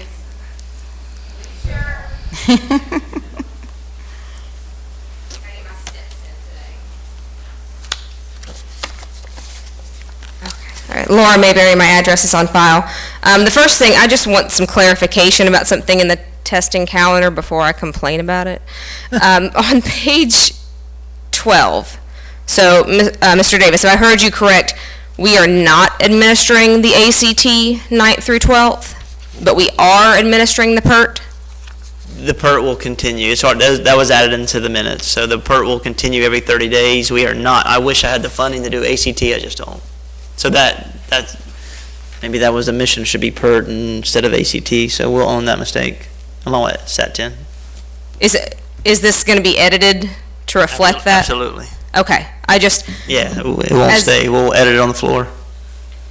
As a teacher of 12th grade students, I'm terrified at the idea of using an ACT or an SAT to not only judge them, but also to judge me for my evaluation score. It's not a growth measure. It's got nothing to do with how I'm helping them. And study after study has shown that about 1/3 of the variance in SAT scores is due to factors like race and ethnicity, parental education level, and parental income. So, SAT scores are great predictors of those things, but not necessarily the value added in my classroom. So I would just say I'm very concerned about that.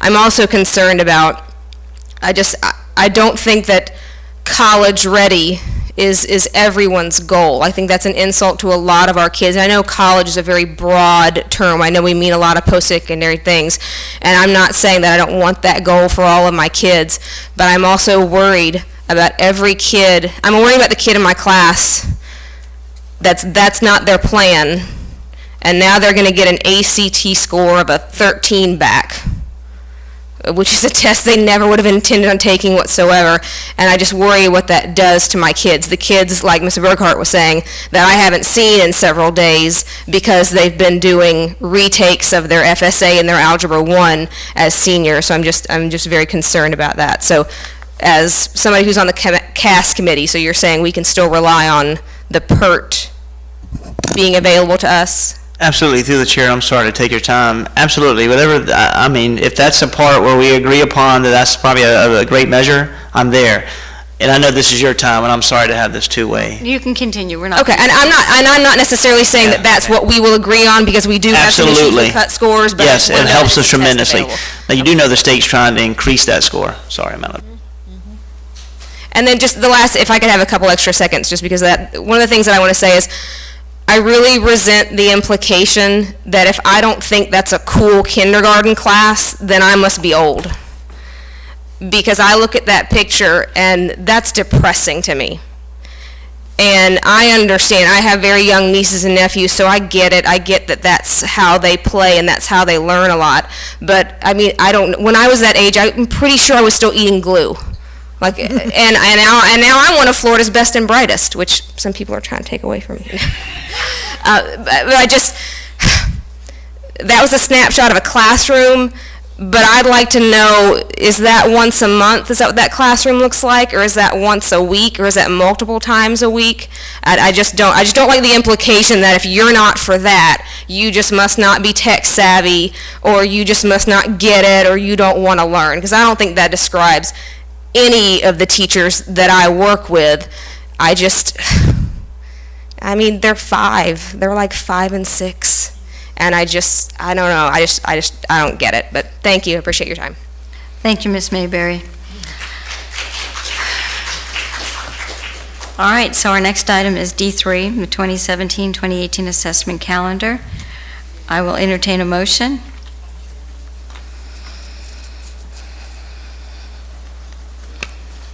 Item fails for lack of a motion. Mr. Davis, I think you probably need to get together with your CAS committees and maybe rework this somehow to, let's have discussion. It failed, but let's discuss and tell the superintendent that what we didn't say at the agenda review. Right. And let's tell them what we want to see. So exactly, I think that's going to help because, it hasn't been a secret diagnostic, and to be honest with you, you all 5 own that. You all 5 own voting for it. You all 5 own that there's a diagnostic along the way. There's many diagnostics. So now that I put it on the table, which is best practices, and I hope you don't veer away from a product that you spent a lot of money and approved on and tell people we're not going to use it, because without the diagnostic, this doesn't work. And the other thing is, so I'm appreciative of it. I'm open ears and because I can easily go back to my staff, but I don't want to leave here without each of you telling me what you'd like to see in this and how we're going to problem solve, because it's easy to say, hey, it's a problem, we over-test. I proved that we're testing less hourlies and minutes. I proved that we have less assessments.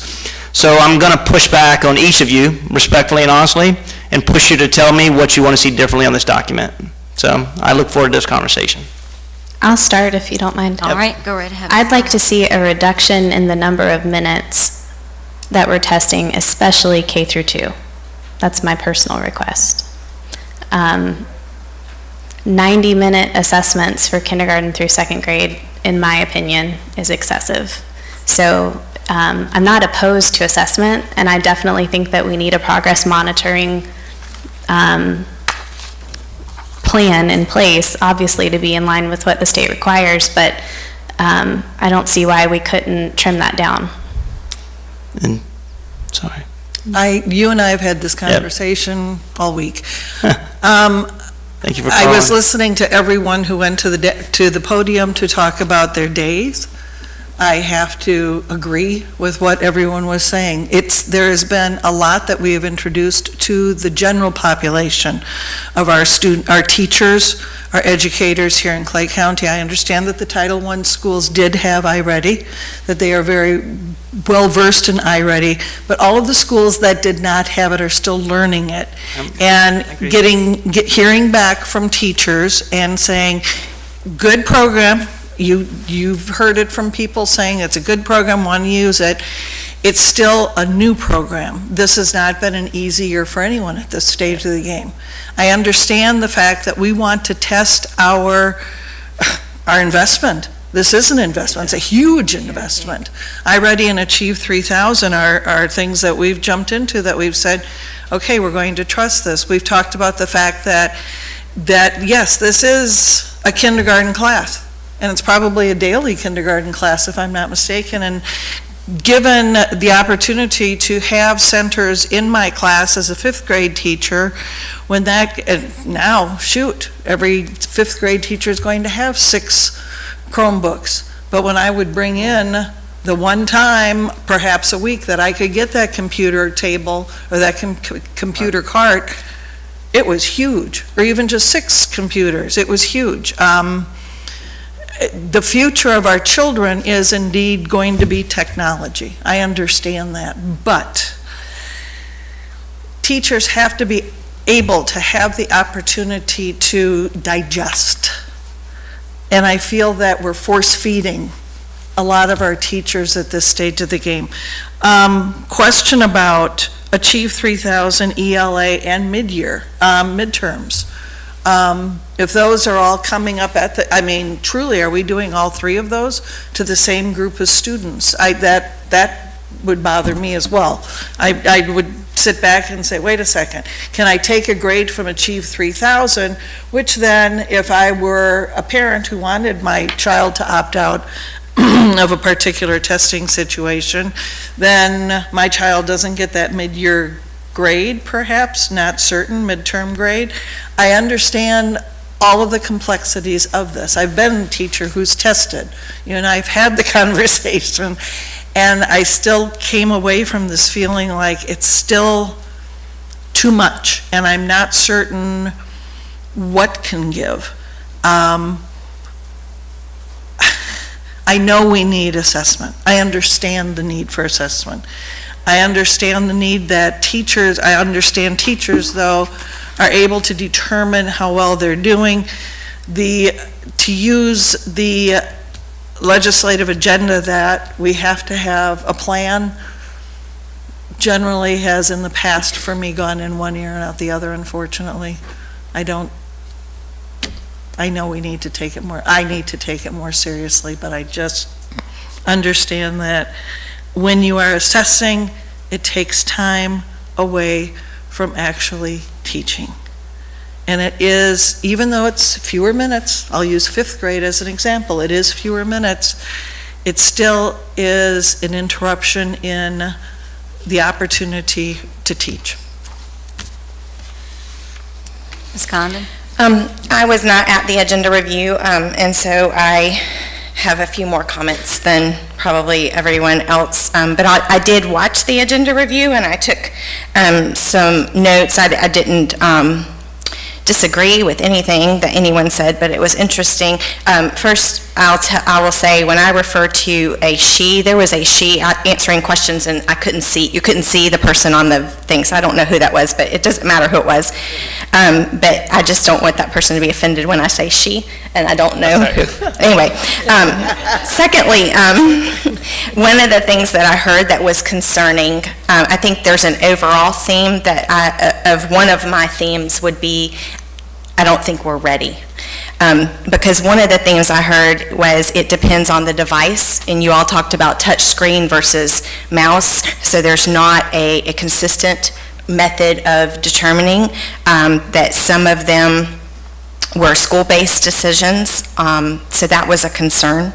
There were words used such as, we don't want to have brain drain or fatigue, and interestingly enough, and I'm going to use this teacher's comments, I had a teacher call me this afternoon and said, I can't, I would like my comments considered.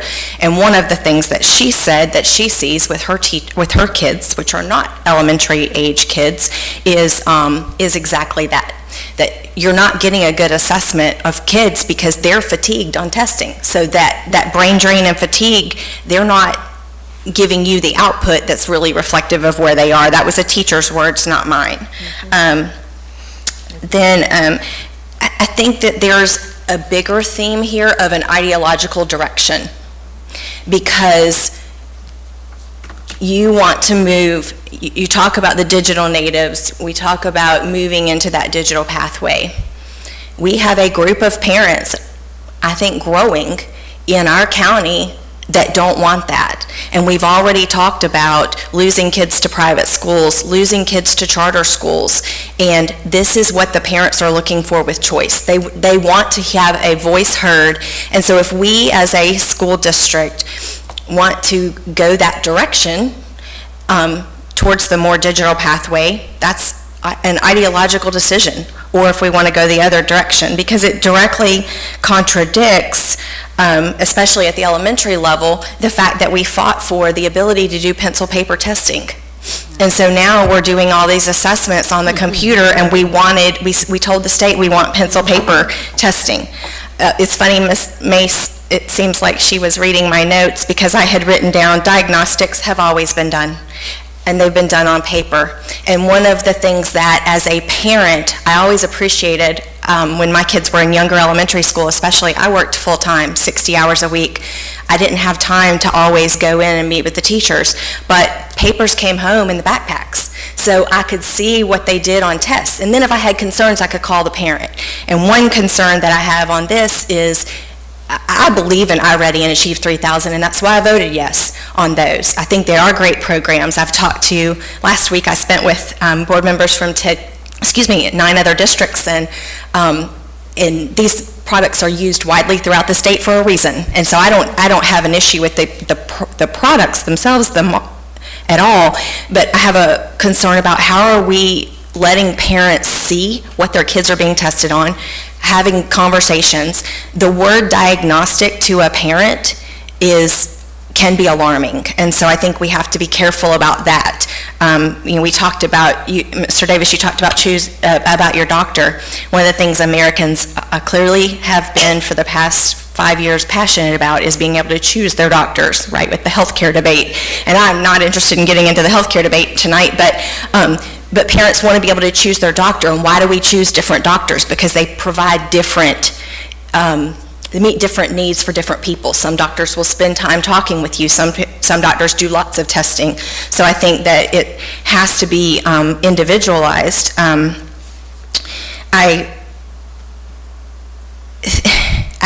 heard on the agenda review, teachers finding ways to work this into their day. But then I don't hear teachers saying that, so that's a concern. Teachers, I have been contacted by teachers that don't feel prepared to use the data. They don't feel like they've had enough training to understand how to apply that into their classroom. They want to, but they're learning at the same time our students are. Support facilitators are being pulled out to test. So some of our kids who need the most help, that have a support facilitator that's pushing into the classrooms, are being pulled out to do a lot of this testing and retesting and things like that, and therefore they're not in the classrooms. So we're not providing what we need to for the teachers, and that was from the teacher who called me today, not from me. It seems, so I want to be careful about the image we're giving to parents, because this would support our new programs, but we have to sell how it is best for students. And Mr. Davis, I would respectfully say that last year when we took away the testing, That was not a board decision, and you took all the credit for it, and it was a big splash in the media. And Ms. Karakis, your comment about grandstanding was true. I mean, it was a big splash, and so I think if we are going to add back or change how we've tested, I think we owe the public the same kind of media attention. I think we should go on a kind of on a campaign pitch to sell it to parents, because if they're not on board with us, then they will make the other choices. They will choose choice, and that takes kids out of our district. It just doesn't seem like we're ready to launch. I'm greatly concerned about the lack of some of our schools not having Wi-Fi capability, not having the systems. I went back and looked at an email we got from April 14th that talked about assessments and the hardware to do assessments, and it was talking about charging carts, and that the district wasn't paying for charging carts, and schools could pay for those out of their own funds, and those were $1,200 and would hold 30 systems. And then I forget some of the other things, details that were in that. That's a concern of mine, because if we're going to use this as a tool to say where we are as a district, and I'm okay with that if that's where we're going, but it has to be consistent across all of our schools, and that's what doesn't seem to be. It seems to be kind of haphazard. And then the last thing I'll just say is that your comment, Mr. Davis, about that we submitted something to DOE that is not what we approved as a board, I have grave concerns over that. That's basically insubordination. I mean, if the board approves something, that's what needs to be sent to DOE. So I don't know any more details about that, but that is alarming. Mrs. Studdard? Oh, boy. It's hard to follow you three. There's not much left to say. Well, I'm going to go at it from a different angle, I guess. I'm a little bit older than y'all up here. And somebody said something about kindergarten. And I was sitting here thinking, what do I remember about kindergarten? And you know what I remember? I played in the sandbox every day, and that was my most favorite thing to do all day long. I got to go to the sandbox. And I had a little boyfriend, and we would play in the sandbox together in kindergarten. And his name was Pat. I never will forget it. But let me tell you what else I learned in kindergarten. I learned to do what I was told. I learned to get around along with my classmates. I loved kindergarten. And in that, it taught me to love going to school. And I was ready then to learn to read and do what I was supposed to do. But now there's such pressure on these 5-year-olds to, take tests every day.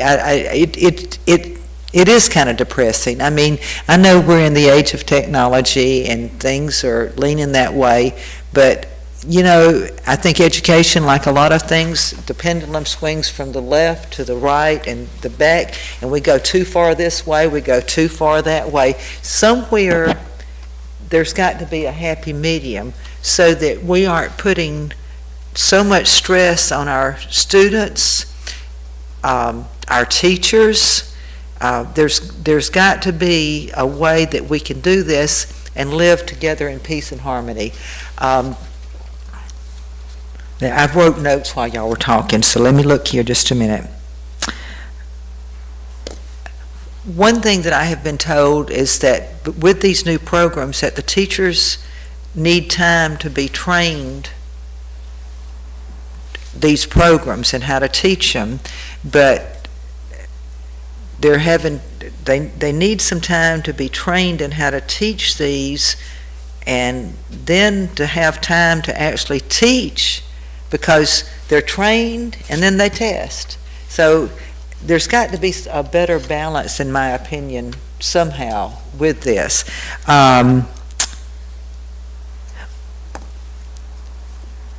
few months ago, was it January, we said big announcement, we were going to do away with all local assessments, and every day you made the paper, it was rah, rah, go at us, and we were sitting here saying, great, that's good.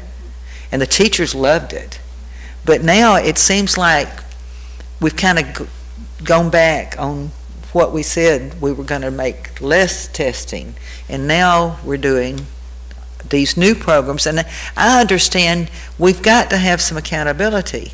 When we've got these new programs, and I understand the iReady and Achieve 3000 are good programs, and I can understand from what, I'm not an educator, but from what I can understand, so you've got these new programs and you want to test after them to see if that's working, if that's what we need for this county. And if you don't test, then you don't, and they achieve overall, you're not sure what to attribute it to, which programs help to get it higher. And I get it. And so that's a problem, because you want to have assessment, but you don't want to overdo it. I'm hearing teachers begging for some relief. And I remember when one of my kids was in elementary school, she started getting stomach aches every day.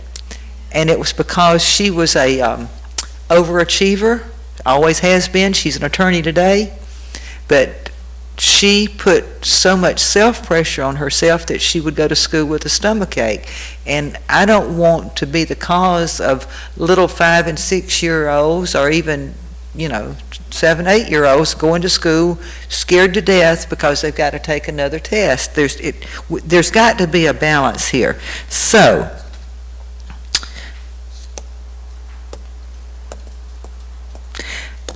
another thing that I would like to see come into play, and I don't know how to do it, I think the teachers that are with the students every day know those kids. They know their strengths, they know their weaknesses, and any teacher worth their salt is going to concentrate on where they know that these students are weak. I don't think going in and taking a test one day, if the kid doesn't feel good, has a cold, whatever, are just in a grumpy mood. I don't think just going in there one day and saying this is what the whole world's based on. You've got to give a little more credence to the teachers and let them have some input on this. So the only thing I would propose, and I'll wind this up, is, I think in this world that there has got to be a way to have some kind of a compromise. If you, Mr. Davis, and your staff could sit down and talk to some of the teachers, and together sit down and talk honestly back and forth to each other, and try to find some kind of way that we can have the assessments that are needed, but yet not overdo it. Is there some way to strike a balance in here? I do believe there's always a way, if people will just sit down and talk about things, that everybody might have to give a little, but we can come out with something that this whole board can support, the teachers support, and that the parents might understand. The parents are probably wondering what's going on here. But I say let's try to find some kind of way that we can all work together. All right. There's not much left for me to say because you've covered everything. It's obvious you've all gotten phone calls. I've gotten phone calls. We've heard from lots of teachers about their day. And the one that, did not call me that comes to mind is how we talked about at our agenda review, Liz Crane's kindergarten class with 26 children. And, how in the world is she going to repeatedly, get all this testing done and still cover everything? And kindergarten's not the way it was when you were there and my kids were there. And, they come in already knowing their letters, knowing 3-letter sight words. I mean, it's completely different than, like you said, they're taking a Clay Wrights. Laura Mayberry was eating glue. There's a big change there. The best and brightest, yeah. But I think, Mr. Davis, the direction that we would like, I've heard from a lot of teachers that they are overwhelmed.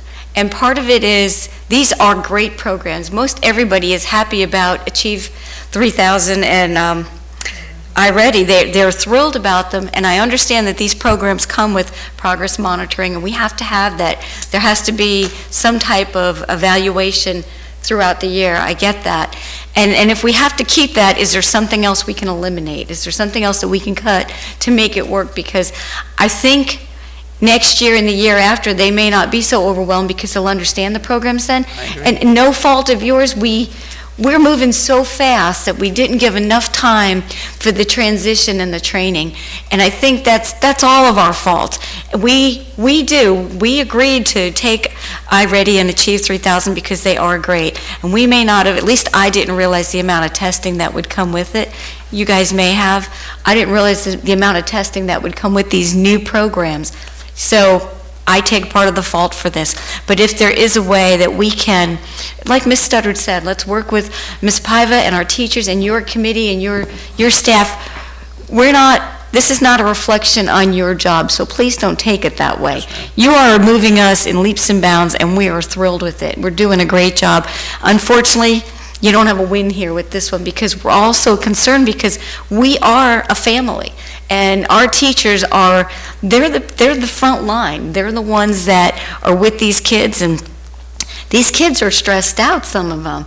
And some of them may not realize that it's any more or any less, but there's some. I can tell you from personal experience, one of my children is an ESE student, had a learning disability, and they've all graduated now. But he could not work in a classroom that was computers every day. It would have been very difficult for him. And because he struggled so much, that would have made school unbearable for him. Now, other kids can do it, but I'm just telling you from mine. My other two were the other end of the spectrum. They were gifted. So, they're all different and they all learn at different levels, but that's where we really rely on our teachers to see the skills of our children and to be able to accommodate for them.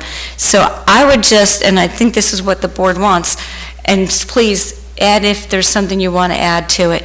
I would ask that you bring it back to us with some modifications so that it's a little more bearable, that there's a little less testing, and if we have to keep the progress monitoring for Achieve 3000 and iReady, let's see if there's something else that we can cut out.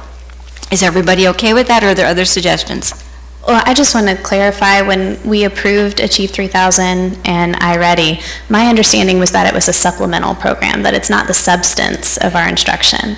So the testing really wasn't even discussed at that point, other than that they would be periodically evaluated as they progressed through the program so that they could adjust their Lexile levels and the articles they're exposed to. And I don't think we went real in depth into what that translates to in math, but when I approved it, just to be clear, that was my understanding at the time. Mine too. So when I opposed this testing calendar, it surprised me, truthfully. I opened it and went, what in the world, 540 minutes in kindergarten? That was not what I thought this program was when we signed on for it. So, hindsight's 20/20, I guess. But I would is there a way that you can reduce the testing? Yeah, I know it's a computer program, so that's probably difficult, but. So through the chair, appreciate the conversation, and I want to know that, we're not going to have, the expectation isn't to get this up the ground and running, 100 miles per hour right now. I said it openly, it's going to take time, and the perfection isn't going to happen overnight. And I agree with Ms. Karikas in the sense that as time gets better and mid-year, we're going to hit full stride, and it's going to be automatic in this process. We talk about consistency and technology. Over 95% of our student body got this done, the baseline done. So when we say we don't have accessibility or equity, they got it done. And that's hats off to leaders and teachers for making it happen. For us, we can go back and look at K2. The only K2 assessment is iReady. There's nothing else. We suspended all that other stuff that used to be done that wasn't reported on what you submitted from the state, and we just added what the program needs in order for it to be effective. It's progress monitoring is a continuous monitoring to see how effective kids are learning in order to help teachers become successful to identify their immediate needs. So the baseline leads to the mid-year, which gives us a diagnostic of how well the kid did and allows us to make make adjustments in the mid-year, then transitions to the end of the year. And that we don't want to give a baseline in the end of the year, because at the end of the year it's too late to tell us a kid can't read. In K2, it's where we ought to be assessing, I hate to say this, more often, because you're trying to figure out the fundamental skills of literacy and math skills where kids are academically. And I don't disagree with that, Mr. Davis, but that should be the classroom teacher's call, is my opinion. At the end of the day, it's a blended model, because developing tests, and I can say, is very complex to do. Not saying that people don't have the ability. It is extremely complex to develop assessments that are aligned, that have high complexity, high quality questions, that demand critical thinking, multiple steps. Not saying that people can't do it. It's very complex to do it on a consistent basis. Sure, so no. this just allows that process to be easier. Well, I can appreciate that, but that's why I would like for you hit the nail on the head. Parents want choice, teachers want choice. They don't want to be obligated to a computer system that's not working. And I thought it was optional. That's where I'm challenged with the fact that it's required now, and when we discussed it a few months ago, it was not required for all teachers to use. It's a supplemental. So I put it in here just us to be very open. So there's a baseline, mid-year, and end of the year that goes with it. So, for us, that product to work, it needs that diagnostic. It's a supplemental that's required, though? They're required? No, it's not, they're not required to use it, but it's for us to invest our money for that product to work. It's an assessment that they need to use in order to help tailor the work for our students. And we talk about technology. Those who, I'll be honest with you, this can't be an organization that doesn't move forward with technology. We have technology standards, so if their parents to feel that that's not their place, they have that right and they have that choice. I'll be honest with you, my leadership in the next 3 years is not going to be a part. We're going to move forward with technology as much and often as we can to support the learner, because the nation is moving that way. And I say this, we're going to work hard side by side, teachers, every single day, and we'll move the school district, and enrollment will continue to climb because we work hard side by side. So. But our infrastructure has to be in place. And I think the other thing is that when you have a school, so I haven't brought up my child tonight. I have a 9th grader. And he goes to Keystone Heights High School. And a lot of days, the internet doesn't work. If it works, it's really, really slow. And if they have to take any kind of an assessment, they have to leave and go to a different place. Or if they're in a class period where they happen to have a room that has computers, they have to leave that and go to the library and have a library day, because, and the teachers are great about making it a research project, doing some critical thinking skills, but I just go back to, I just don't think we were ready. And it almost feels like ready, fire, aim.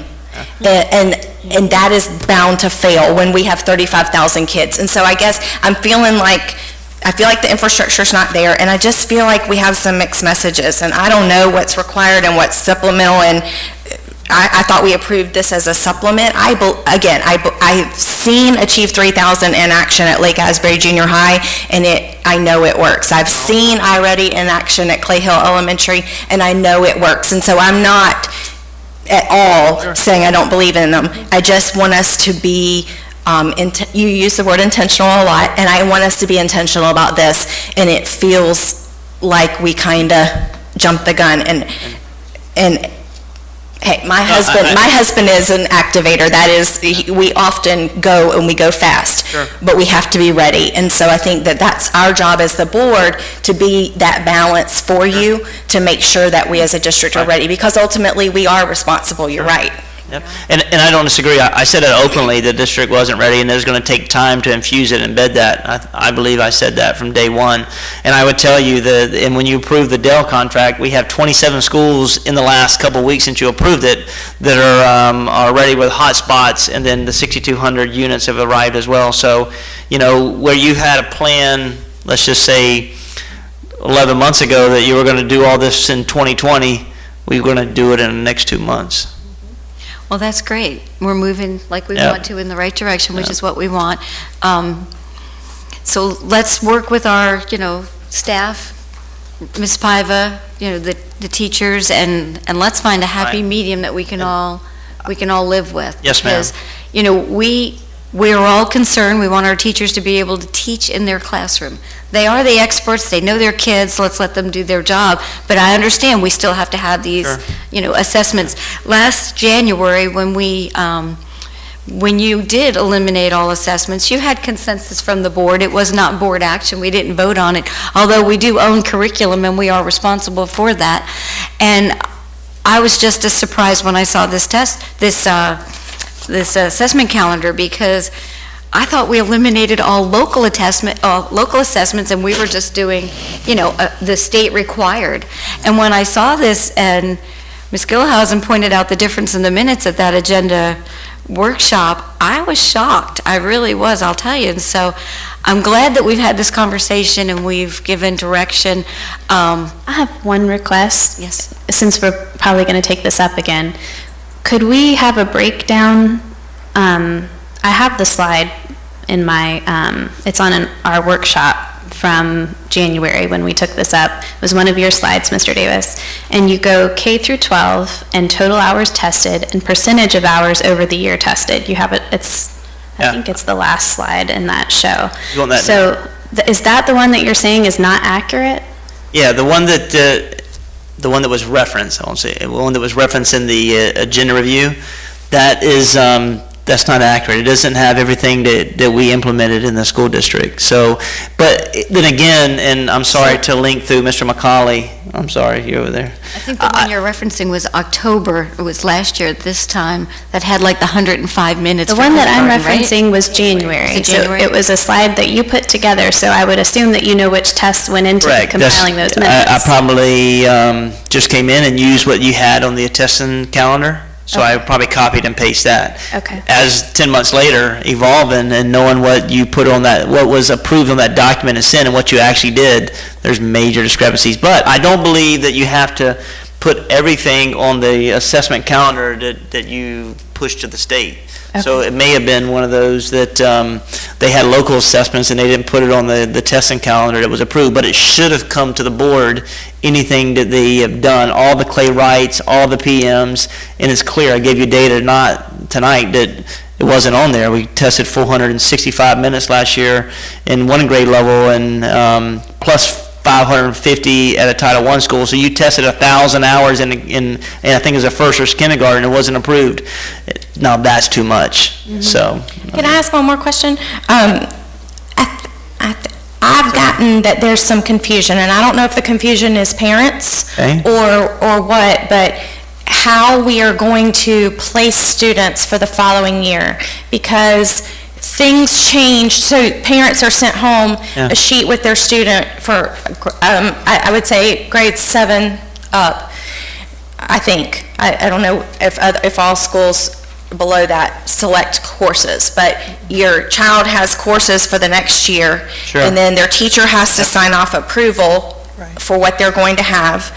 And it has a little side note, a column over to the far right, and it talks about requirements. And so if your child's going to be placed in an advanced course, and it changed this past spring, and I had a lot of parents ask about it. I think I called you at the time, and we talked about it, but I think parents didn't know. All of a sudden it may have said achieve 3,000, but what was gone was teacher recommendation. And so I think there's some confusion, again, because teachers do know their kids so well. And now I understand the balance. When we talked about this in the spring, I understand the balance between sometimes we need to make kids stretch, and I know that we, as a district, need to increase our middle grade bonus points as a district, but I just want to make sure that we are open and transparent about that conversation. So I'll make certain that I can send you some master schedule guidelines, and along with anything that we use as a predictor to determine whether or not a kid can go into another class, whether it be AP, honors, advanced.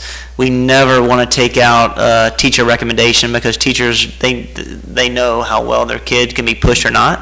So we want to use a blended model of that. And if it comes to a point where a kid doesn't meet the threshold and the teacher pushes, yeah, we want to put that kid in there, we allow that kid to go in there the first 9 weeks and let them prove competence or not competence. And then I hate to say to change it after the first 9 weeks, but it may not be the best setting for that kid, but we want them to be able to push and be exposed to that level. So that's fair. I'll make sure I'll send that to each of you, and we'll figure out how we push that out so it's posted on websites and it's communicated all. Right.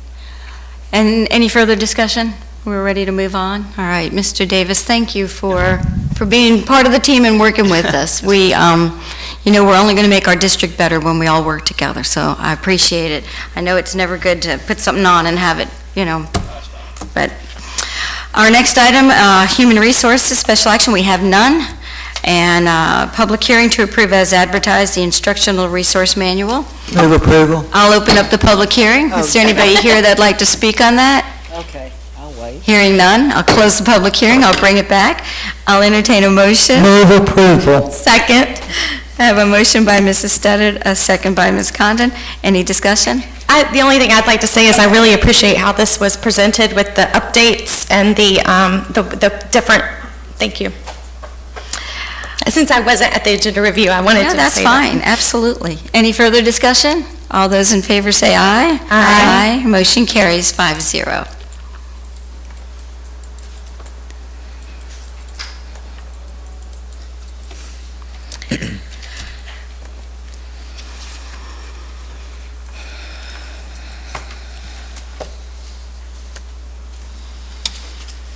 All right, our next thing is school board attorney remarks, and I have asked Mr. Daggett, since we're having an executive session after this for collective bargaining, and Dr. Legutko will be joining us, I've asked Mr. Daggett to give a legal opinion, because when we approved our bargaining committees, we did not approve Dr. Legutko as an ex officio member.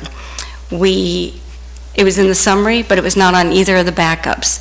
Only Mr. Davis is on the backup.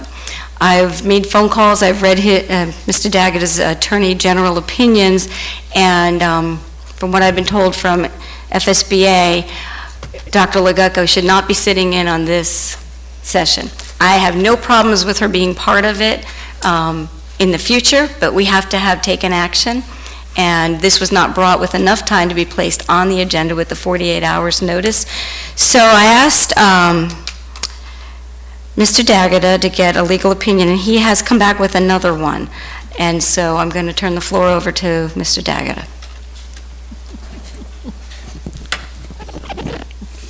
I provided a legal opinion which has been distributed to all of the board members, having been asked to do so last night.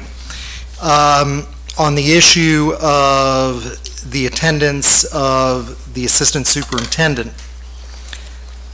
I find that there is authority for the school superintendent to enlist the help of personnel, including Dr. Legutko, to assist with collective bargaining efforts and to meet privately with the board in preparing for forthcoming negotiations and to prepare for them. There is statutory authority in para, which is Chapter 447 of the Florida statutes. I'm unaware of any authority that speaks to the contrary on this. I've cited a couple of cases, a few cases, other statutory provisions that support my conclusion, and I have consulted with our special labor counsel on the matter, who concurs with my views. And who was that?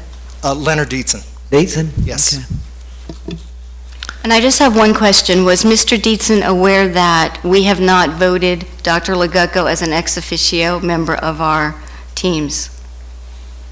Because your question on this memo says, may an assistant superintendent who is considered an ex officio member of the board's collective bargaining committee properly take part in collective bargaining executive session under section 447.6051 of the Florida statute. Yes, I made him aware of that, and in fact, he had the time, thankfully, to review my draft memo, and the facts are set forth accurately there. But your draft memo refers to her as an ex officio member, which she Yes. is not. Well, I pointed out, I believe in various discussions, it was my understanding, I reviewed the May and June board meeting minutes and the agenda items, and the description where the committee members were presented to the board. The agenda descriptions identified Dr. Legutko as an ex officio along with the superintendent. The attachments didn't. Right, and we voted on the attachment. That's the legal document that we as a board approved. So we approved a document that has David Brodsky, Brenda Troutman, Terry Connor, Rob Feltner, Jennifer Roach, David Brodsky, Jackie Corey, Michael Kemp, Becky Murphy. Addison Davis will serve as the CCA team and CESPA team as an ex officio member, and Leonard Deason will serve as counsel. On what we approved, which you sent me, does not have Dr. Legutko's name on it. So that's my only concern. I'm all for having her on the team in the future, but we have to do it right. So my question is, she is not an ex officio member, so how can she come and sit in on collective bargaining, which is not permissible for anybody who's not been approved by the board? So the next step, I think the question presented was, may Dr. Legutko attend the executive session in preparation of collective bargaining, consistent with Chapter 447, 605, which permits private meetings of the board and the superintendent and his representatives in preparing for bargaining negotiations. And the law is that the superintendent as the CEO, and this really all comes from Chapter 447, the superintendent as the CEO can enlist the help of folks with special knowledge and lean on them in meeting privately with this board such that the board can have full information and make informed decisions in collective bargaining thereafter. All right, I just wanted to bring this to everybody's attention. Thank you, Mr. Daggett, for your input. I'm personally not comfortable with this because I know that, according to statute, we are not supposed to have somebody in there who shouldn't be. But my recommendation was to not have Dr. Legutko this time, put it on the November 5th agenda, or November 2nd agenda, make her a committee member, and move forward from there. But I will defer to what the rest of the board would like. From what Mr. Daggett had just said, if I'm not mistaken, you basically said that within the statute, the superintendent has the authority to bring someone to the executive meeting. Superintendent or his representatives may come. Now, his representatives... May come. And I mean, if our CFO is there for us to ask questions of during that presentation... His representatives are the people that we've approved. That's his representatives. He can't just say, Mr. Cravey, would you like to come? You can't do something like that. Eric said, no way. He can't just bring anyone. It has to be, his representatives are the people on the committee that we as a board have approved. So, it's, you know... Didn't we get into this one time before? Yes. I don't. Were y'all on the board when we got into this one time before? The last time we had one of these sessions, I believe. I think it was with the former superintendent. I wasn't aware of that one. But during this routine... I think Ms. Condon and Ms. Ashton, weren't y'all on the board? Yeah. We had the same thing happen, didn't we? It seems like it happens a lot, frankly. and Like, it seems like every time Dr. Legutko comes, Ms. Carrick sends her away, so... Well, you know what, let's get it right, and let's make her part of the committee, and Mr. Davis also, and we wouldn't have this problem. But, you know, they're not, he's an ex officio, she's not. we can't just say, Dr. Kemp, you want to join us tonight? It doesn't work that way. No, I understand, because you've said that multiple times when we've been in executive session and she's come. I'm a broken record. But we've had an attorney's opinion that we're in fine standing, and I would trust his opinion. If everybody feels that way, I'm fine with it. I just wanted to make sure. Wait a minute. I don't know, you were there. Mm-hmm. And so I want to talk to you, because Ms. Moeller said she wasn't there. Before, gosh, I'm trying to remember back, it was during the former superintendent's term, and Janice Caracas? No, you weren't chairman. Donna McKinnon was chair. Donna McKinnon was chairman. And we went into, it was an executive session, I believe. It was. And we went in there, and I don't remember who had been brought into the room. Y'all may have to help. I know what you're talking about, but I don't remember. I mean, I remember the setting, but I can't. There were some staff people that he had brought into the room. Yeah. And I remember before... Ms. Studdard, are we okay to discuss this on the board floor? I'm worried. No, I'm just talking about who was there. It's procedural. We're not I'm not talking anything about what went on in executive session. But as I recall, there were some people coming into the room that I remember specifically saying, y'all can have this meeting if you want to, but I'm not going to participate in something that's illegal, and I left. And then I got out in the parking lot, and then I saw her come across the parking lot, and then a little bit later, all y'all walked out across the parking lot. So I don't think y'all had a meeting that night. I don't remember. But there was something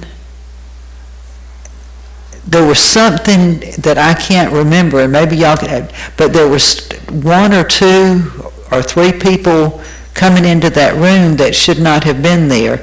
And I know the statutes are very clear about who can attend the executive sessions. If I'd known all this was coming up, I'd have gone back and tried to rehash it. The only thing I can think of, you are protected, I guess, because the attorney has advised you that it's okay. Then if something happens from it, it's on him, not on us, because we can act on advice of our attorney. I'm not real, since it's been a while since this exact thing happened again, I'd like to go back and try to rebuild it in my mind. Probably a good compromise would be to put it on the agenda for the next meeting and add her on there, and then there's no question at all that she is able to be in there. And that would just mean her missing this one tonight, and that way everybody would be safe. So I don't know. I'll do whatever y'all want to do. Absolutely, we need to put it on the agenda for the next. I'll do whatever y'all want to do. To add, and And through the chair, I will do it just to make sure it's on there, so we don't have this type of discussion. I just posed a question a couple days ago to Mr. Dagger to do some research and just, his legal advice. And had we thought of it, we could have added it to Yep. this agenda with the 48 hours notice and not had this problem at all. So, okay, so everybody knows how what my thought was on it. We'll add this to the agenda for next month, and we're good to go with Dr. Legucco coming in with us. I do have one other thing before we go on to board member comments. Mr. Davis, back to the assessment testing. Did you want to add that to the 19th workshop, or do you want to take more time? What do you want to, set a time for that or not? I like to get it done as soon as I can. I mean, we're going to start working on it. Sorry, I'm going to start working on it tonight. I'm not going to say we. Enjoy your night. You're going to be texting all of you. On the way home, mail your phone ready. Just kidding. Yeah. But the sooner the later is the night. So I'm sorry. I don't have my is the 19th the workshop agenda? To us about the 19th too, so we'll get to that. What are you talking about, the 19th? I don't know. I'm trying to look at my What is the phone. 19th? I don't know. I'm trying to find out. Do we have a workshop or a schedule? Right. Oh, let me look at it. Right, so we're going to do legislative priorities and policy review, and reevaluate that on that workshop. But we can make it a workshop/special meeting and take action Yes. on that one item. What time was that workshop? We just need to let Ms. Bush know. Was it 9 o'clock, Mrs. Bush? It's 9:30. 9:30? But So let Mr. me. Davis has a so let me question. ask, and I know everybody's extremely busy. Could everybody do 1:30 on that day, or is that like a no? The 19th? Yes, ma'am. 1:30 is fine for me. Hold on. Okay with me, I can't be here. I'm in the digital age, Mr. Davis, and I gotta find my phone. Hey. We got a book? Is that Renalise Piva's book? This is called Old Fogey, pen Take and that book, notebook. if you take that book, you get a kind of arrangement, some kind of. Hey, All my staff know if they find that book, take it, because we're gonna get an edible arrangement. Just kidding. How long are we expecting to meet? You know, Hour and a half, 2 hours. I would say no more than 2 hours. Could we- I will send you all the information prior for the assessment. Okay, could we Call say- each of you. and what time do you want to have Renee will it? be in on the decision-making, I hope. Instead of 1:30, how would noon work? Like noon to 2? No? I have a luncheon that I have Can't to do go noon. to from 11 that I committed to. It's a luncheon from 12:30 to 1, and I can be back at 1:30, I'm sorry. 1:30 would be fine. I could do with me. 1:30. I can't do 1:30. So you have pickup for your children. Can we phone her in? Yeah, I'm available in the morning. That's how I have it on my calendar. Can we make it early? Can we make it early? There were several meetings for staff that, the cast meeting and Yeah, something but I don't know if else, so, there's any, okay. I mean, I think I can cover everything. Right? How about if we move it up earlier, you make your 11:30? Oh, I can- Your luncheon I is can 11:30 to 1. I can eat as much as I So- can. We can Early. meet at 9. What's the earliest? 9. Let's do that. Let's do 9 o'clock. 9 to And 11? We'll say 9 to 11. It'll be time sensitive, and if we don't, Yes, ma'am. you know. I will try to Okay, talk let's do that. fast. We won't let you talk. I'll do a We're slideshow. taking care of policy review and legislative priorities first. All right. So 9 o'clock on the 19th. And what's this one about? Y'all got so many workshops and special meetings, and so what are we gonna talk about All right, then? so we're going to talk about legislative priorities. Oh, this is this We're is gonna that talk one that's been about, pushed back the and first forth and side- up and down. Okay, I got you. First step in the direction for policy review. And listen, we don't have to finish it. We're just our initial conversation, then we'll talk about what you want to see, and we can adjust, and then I just need some time for the assessment calendar. Legislative Is there something priorities else? and policy, got you. We were going to add the evaluation, and that'll be very brief on the attorney's evaluation that we have. So we're sending it to Mrs. Bush, but we're just going to, add benchmarks of what we'd like to see for the future. And that really, if we all come prepared with them, we can just pass them on and put it together, and that shouldn't take much time. either. Okay. So Y'all gonna change it again. 9 to 11 on the 19th. Mrs. Sturdy, you need to write in pencil. Well, this one, this legislative priorities and the policy, I mean, I told Ms. Bush, it's like herding cats to try to get us 5 and Mr. Davis. I said, this has been crazy. I've never seen such a mishmash. Yeah, we're very busy schedules. Yes, we're All right, busy so ladies. We are at the end of our, Mr. Daggett, was there anything else you needed to add? No, ma'am, thank you. All right, thank you. Mr. Superintendent, you got 3 minutes.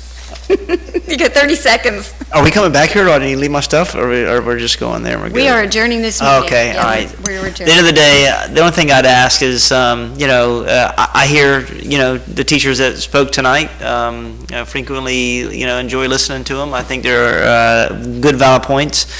And I could line this place up with people that talk about how good of things that we're doing with iReady and Achieve, but you know what, it's not worth their time.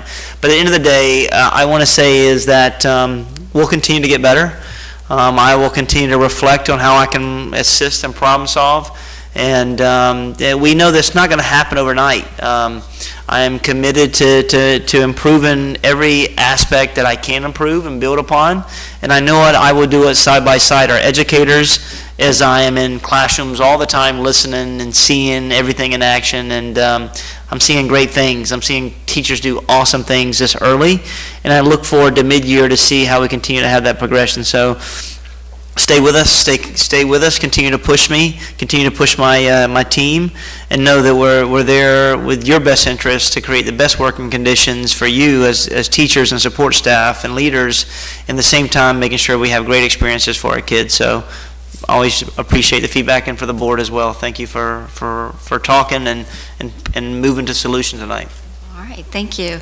Ms. Gilhausen, I know we always start with you. Are you okay with that? Oh, that's fine. I appreciate the dialogue that we had, and that I think we'll be able to come to an agreeable solution, because I think we all know that assessment's important. It's what drives instruction. And it's not, I don't want to come across as anti-assessment. That's not the case. I just think reasonability is what's important. And especially when we're setting expectations for kindergarten, for second grade, you know, what Ms. Mayberry said resonated with me as far as the picture on the screen. And you're talking to a girl who did Oregon Trail in kindergarten when you know, that was the big thing when I was in school. So we had technology, and we spent, you know, time during the week, and all the kids look forward to it. And I believe it plays an important part in education. But that's just it. It's only a part. It's not the substance. And I want to make sure that we're keeping the main things the main things.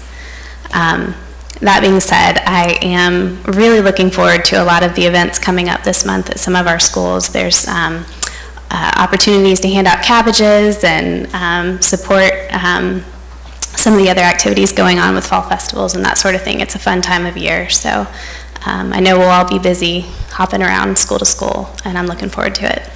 Very good. Ms. Bola? Reflecting also on what Ms. Gilhausen said, thank you, Mr. Superintendent, for listening to us, for understanding that some of us have some concerns that will probably always be there, but working together will definitely resolve them. And I appreciate what you're doing for our county. I keep saying, as a former teacher, and you hear me say that frequently, I know, but I really do see a focus on our children. And that's what's most important here, and thank you for that. Ms. Studdard, you said something earlier that you're a little bit older, and it's my understanding that on the 13th, you're going to become even a little bit more older. Would you believe Friday the 13th? Friday the 13th, so I just wanted Let me tell you, the year I was born, if you want to look it up, the year I was born, I look back, it was a Friday the 13th. Seriously, there's got to be some sort of party involved with that, but Thank you. on behalf of your birthday, I will say something that I don't know that I've ever said before, nor will I probably ever say again in public, but Roll Tide, and happy birthday. That's the big one, Irma. Thank you. Love it, love it, love it. Miracles do happen. Ms. Conner? I left for each of you at your place, Mr. Davis, and gave to Ms. Paiva an update of of my trip last week to DC. I am not going to read it all. I did give it to Mrs. Bush to put in the minutes so that the public can read it. I took some stuff out of it because my goal was to keep it to one page. So it was a one-pager. Just some highlights.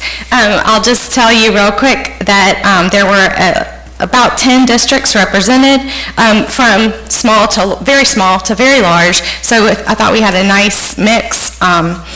We did, as I mentioned, or maybe I didn't mention, but anyway, we met with Secretary DeVos. She came in to meet with us, which we didn't think we were going to be able to meet with her, so that was really nice. And she was very interested in Florida kids. And obviously with Irma, it had been on everyone's mind, but there were no pretensions, no political, she didn't steer the discussion in any way. She just really, truly wanted to hear what was important to Florida schools and Florida students.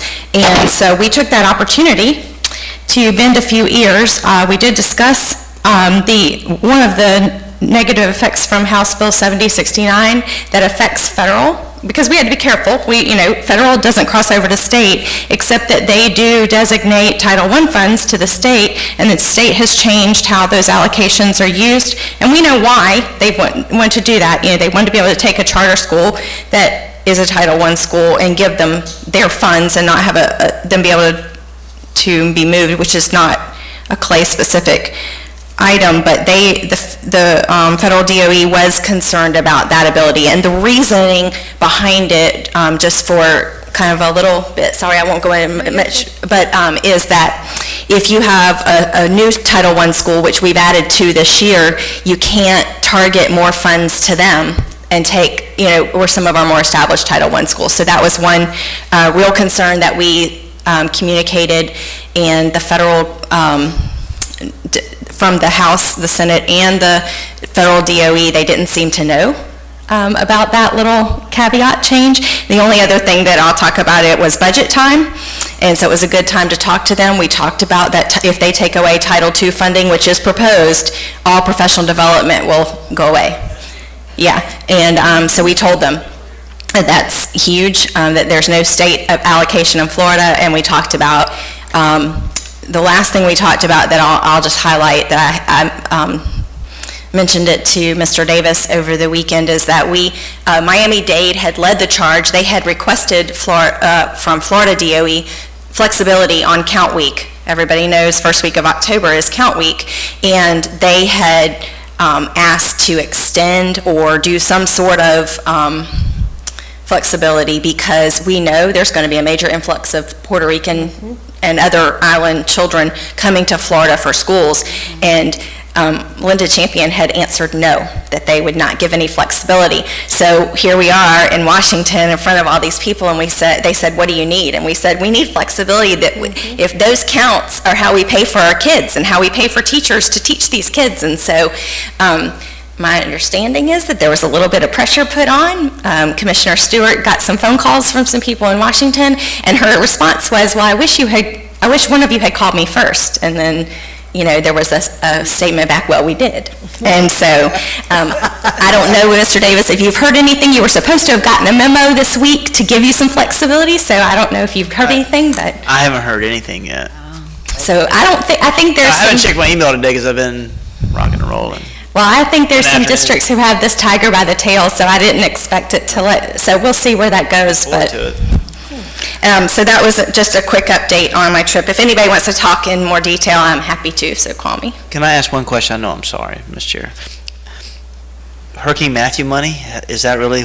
Okay, so that is sorry. That is really real. So she's not even listening. Ms. Paiva, just kidding. would you please pay attention? This is about money. I know. Oh, you missed it. I could have kept going. So I don't know how much we're waiting on as a district. I know Volusia is waiting on $4 million. I know St. John's is waiting on far more than that, so I can't imagine that we've got to be somewhere in the millions. But bring it on. FEMA money, reimbursement from Hurricane Matthew, has still not been given to districts. And so we found out that it was released by the federal government, and it's sitting at the state. For disbursement, I saw that. For disbursement. Any timeline, they don't know? Yeah. I don't know. And a long time, Ms. Paiva. A very long time. Well, the question was asked, is it sitting in a bank earning interest for them? Oh, sorry about that. So anyway, we'll see where that one goes. One thing that I found out about today, so I didn't get a chance to call you, Mr. Davis, but it's not a knock, but I found out that in Focus, our email system, like where you can click on email your teacher, so like a parent logs into Focus and they click on email the teacher, it doesn't work. And our teachers look like they're not being responsive to parents, and I don't like that our teachers don't look like that. From like a teacher said or parent said it didn't work? A school. And the other way also, if teachers try to send an email to Focus, Yep. I appreciate it. I haven't heard it, but we'll look right into it. Has that just been this year that it hasn't worked? It's been. Because it worked last year, I know. Yeah. it's glitchy, it doesn't always work. Okay. But I just didn't like that it's a quick feature. If you're in there looking at your students' grades, you have a question, click on it, email your teacher, but if it doesn't work. And then I would like to say, of course, we all have sent our thoughts and prayers to Las Vegas and the shootings that happened there, and we actually had a Clay County teacher who was there. She's home and she's safe, but certainly I'd like to send those thoughts and prayers. Thank you for that update. It's good to hear what's going on. We haven't I don't think any of us have participated in that. Actually had a board member that actively went in, well, not that since I've been on the board, so. Well, I will add that because of my designation as vice chair, our county did not have to pay for that trip. That's an FSBA Oh, yeah. paid for mine, so Still, it's. anybody Like can get that. No, thank you for the update on everything. Ms. Studdard? Okay. All right, girls. Y'all are working me to death. I've got the calendar committee, the insurance committee, the architect engineering committee, and y'all are off gallivanting around the country, and I'm here going to all these interesting meetings. But I'll do it for the good of the, And we're here. for the good of the team. Thank you. I as just long want as y'all it's not to on the appreciate, this senior citizen is dragging along, they're trying to do it. Older for next week. No, Next week, older. We Yeah. won't talk about that, okay. I'm gonna get to that, you're stealing my thunder. Okay, I'm glad you mentioned this. Y'all, in Clay County, we have still got people with trees and debris and flooded homes right here in Clay County, and it breaks our heart to think that there are kids who don't have a home to go to when they get out of school in the afternoon. So it isn't over here in Clay County. It's going to take months and months for us to get back on an even keel. So there's so many things going on in the world, but then you look around Clay County and you think, oh my goodness, we will get through it though. The 218 bridge will get open sooner or later, and the bus drivers won't have to go around the world, and the kids. What happened in Puerto Rico was devastating. I just can't even comprehend what it must be like down there. And then on top of that, when we saw on the news the shooting in Las Vegas, it brings you to your knees. You don't know how much more bad can happen in this world, but we've got to keep the faith that it'll all come out in the wash. But sometimes it's hard. It breaks your heart when you turn on and you see picture after picture of people who've lost their lives. So we just got to keep faith in that. Now, on a different note, y'all are expecting me to do this, and I'm going to do it. Okay. 2 weeks ago, the score was 59-0. Last week, the score was 66-3. These are football games, ladies and gentlemen. And Alabama happened to be the winner in both of those games. Now, this weekend, we're playing Texas A&M, so come on, Aggies. And so all I've got to say is, roll Tide. It's wet. I got a shower. That's it. You gotta end this thing on a high note. Come on, y'all. Oh, my goodness. I can't top that one. All right, number one on my list was Insurance Committee, and Mrs. Studdard is going to sit in for me, so thank you. Thank you for that. The second thing I am too. October 24th is our agenda review for our November 2nd meeting. And I love that we do this agenda review now. I feel like I'm so much more informed about everything. I'm not just reading it and making phone calls. And you do a great job with it, Mr. Davis. Thank you. I would like to add to that at the very bottom, the organizational meeting is the same night as our next meeting, so I'd like us to have an agenda review for that. And if nobody's opposed to it, I'd like us to be able to discuss the date and time. Do we still want the first Thursday of the month at 6 o'clock? Do we want to go back to the third Thursday at 7 o'clock? And just be able to be open and talk about it. And also about our chair and our vice chair. I know other districts do it that way, and instead of us all sitting here kind of wondering and waiting, let's just decide as a group, who are we passing the gavel to? Are we going next? Are we going, who? So if you're not opposed to it, and I I've tried to be the type of chairman that has gotten permission from you for everything before doing anything. So if you're not opposed to adding that to our agenda review, I'd like to add that as a thing for our agenda review. Everybody's okay with it? All right. Then, Mrs. Bush, we're going to add the organizational meeting agenda review for that also to the agenda review. No, it's for our, oh, right, okay, so, and what day is that? All right. That agenda review is the 24th, the workshop's the 19th. And because Mrs. Bola and I are both out of town, Mrs. Bush needs a date next week to approve the out-of-field teachers. So is there a time and date that works with the superintendent for next week to have a very quick 5-minute special meeting? How about Wednesday? Microphone? How about Wednesday morning? Wednesday morning, Well, let's see if No, that... earlier than that, please. Wednesday morning, 11th. I'm going to a Rotary from 7:30 to 9 o'clock because they How asked. about 9:30? I will be here quick as I can get here. Yes, How ma'am. about 9:30? If he drives, that's my Rotary. If he I'm drives going me, to then I'll Rotary. be here even faster. That's where I'm going. Because y'all have got to believe he drives faster than me. You drive fast or no? No, I don't drive fast. Can you be back by 9:30? What time's road? I know show? back roads in this county. Are we meeting at the district office? Is that the plan? Where do we meet? Yes, ma'am. District office? 9:45. Or it depends on who can meet, and if I can. It's just 3 of us. Why doesn't everybody go to Rotary?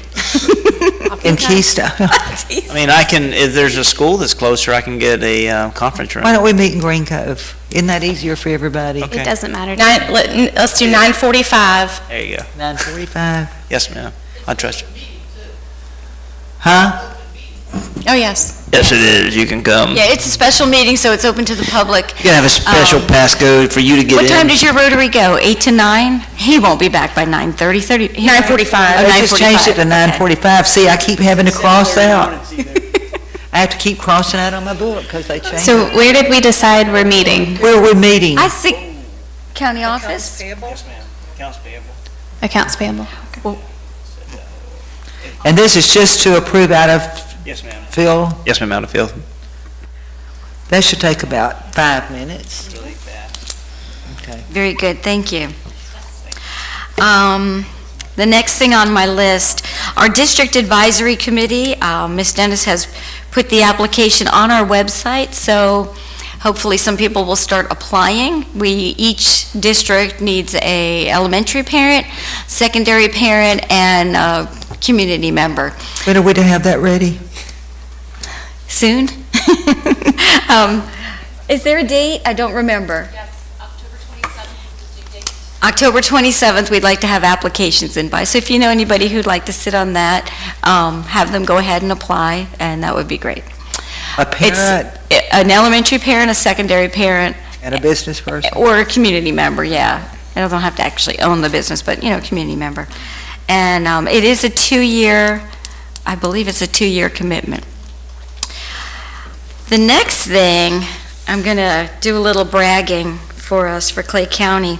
It seems that our superintendent, Mr. Davis, has, I received a letter, and I'm going to forward this to all of you, so you'll have a copy of it, but Senator Munford, who is the executive director of Florida Association of District School Superintendents, sent a letter that this is to officially notify the School Board of Clay County that Superintendent Addison Davis has successfully completed the program and certification requirements of the Florida Superintendent's Special Certification Program in accordance with Section 10014 Florida statute. This certification program is an extensive training program designed specifically for Florida superintendents that includes training in school law, school finance, collective bargaining, superintendent's leadership roles, and improving student achievement and core concepts of leadership. Additionally, the superintendent satisfactorily completed the Florida Superintendent Examination. Woo-hoo! To demonstrate mastery, to demonstrate an understanding of the information and knowledge presented through this training. Superintendent Davis is commended for his efforts to expand and build on his skills and knowledge necessary to lead the school system in today's complex society. Your district is fortunate to have a leader who is committed to the continuous growth and enhancement of leadership skills for the continuous improvement of your school system. And Mr. Davis, we're really pleased and proud of you for doing this, and you really did it in record time. So, good for you. And good for Clay County. We are proud of you. Give you a little clap. That's all I had. This was a good meeting, and I appreciate that we all were able to work so well together. And I think we're in a good spot as a board, that we listen to each other, except Ms. Studdard, who's not listening to me. I am listening to you. And so I just thank you all for that, and with that, the meeting is adjourned. I just want you to adjourn before you change the...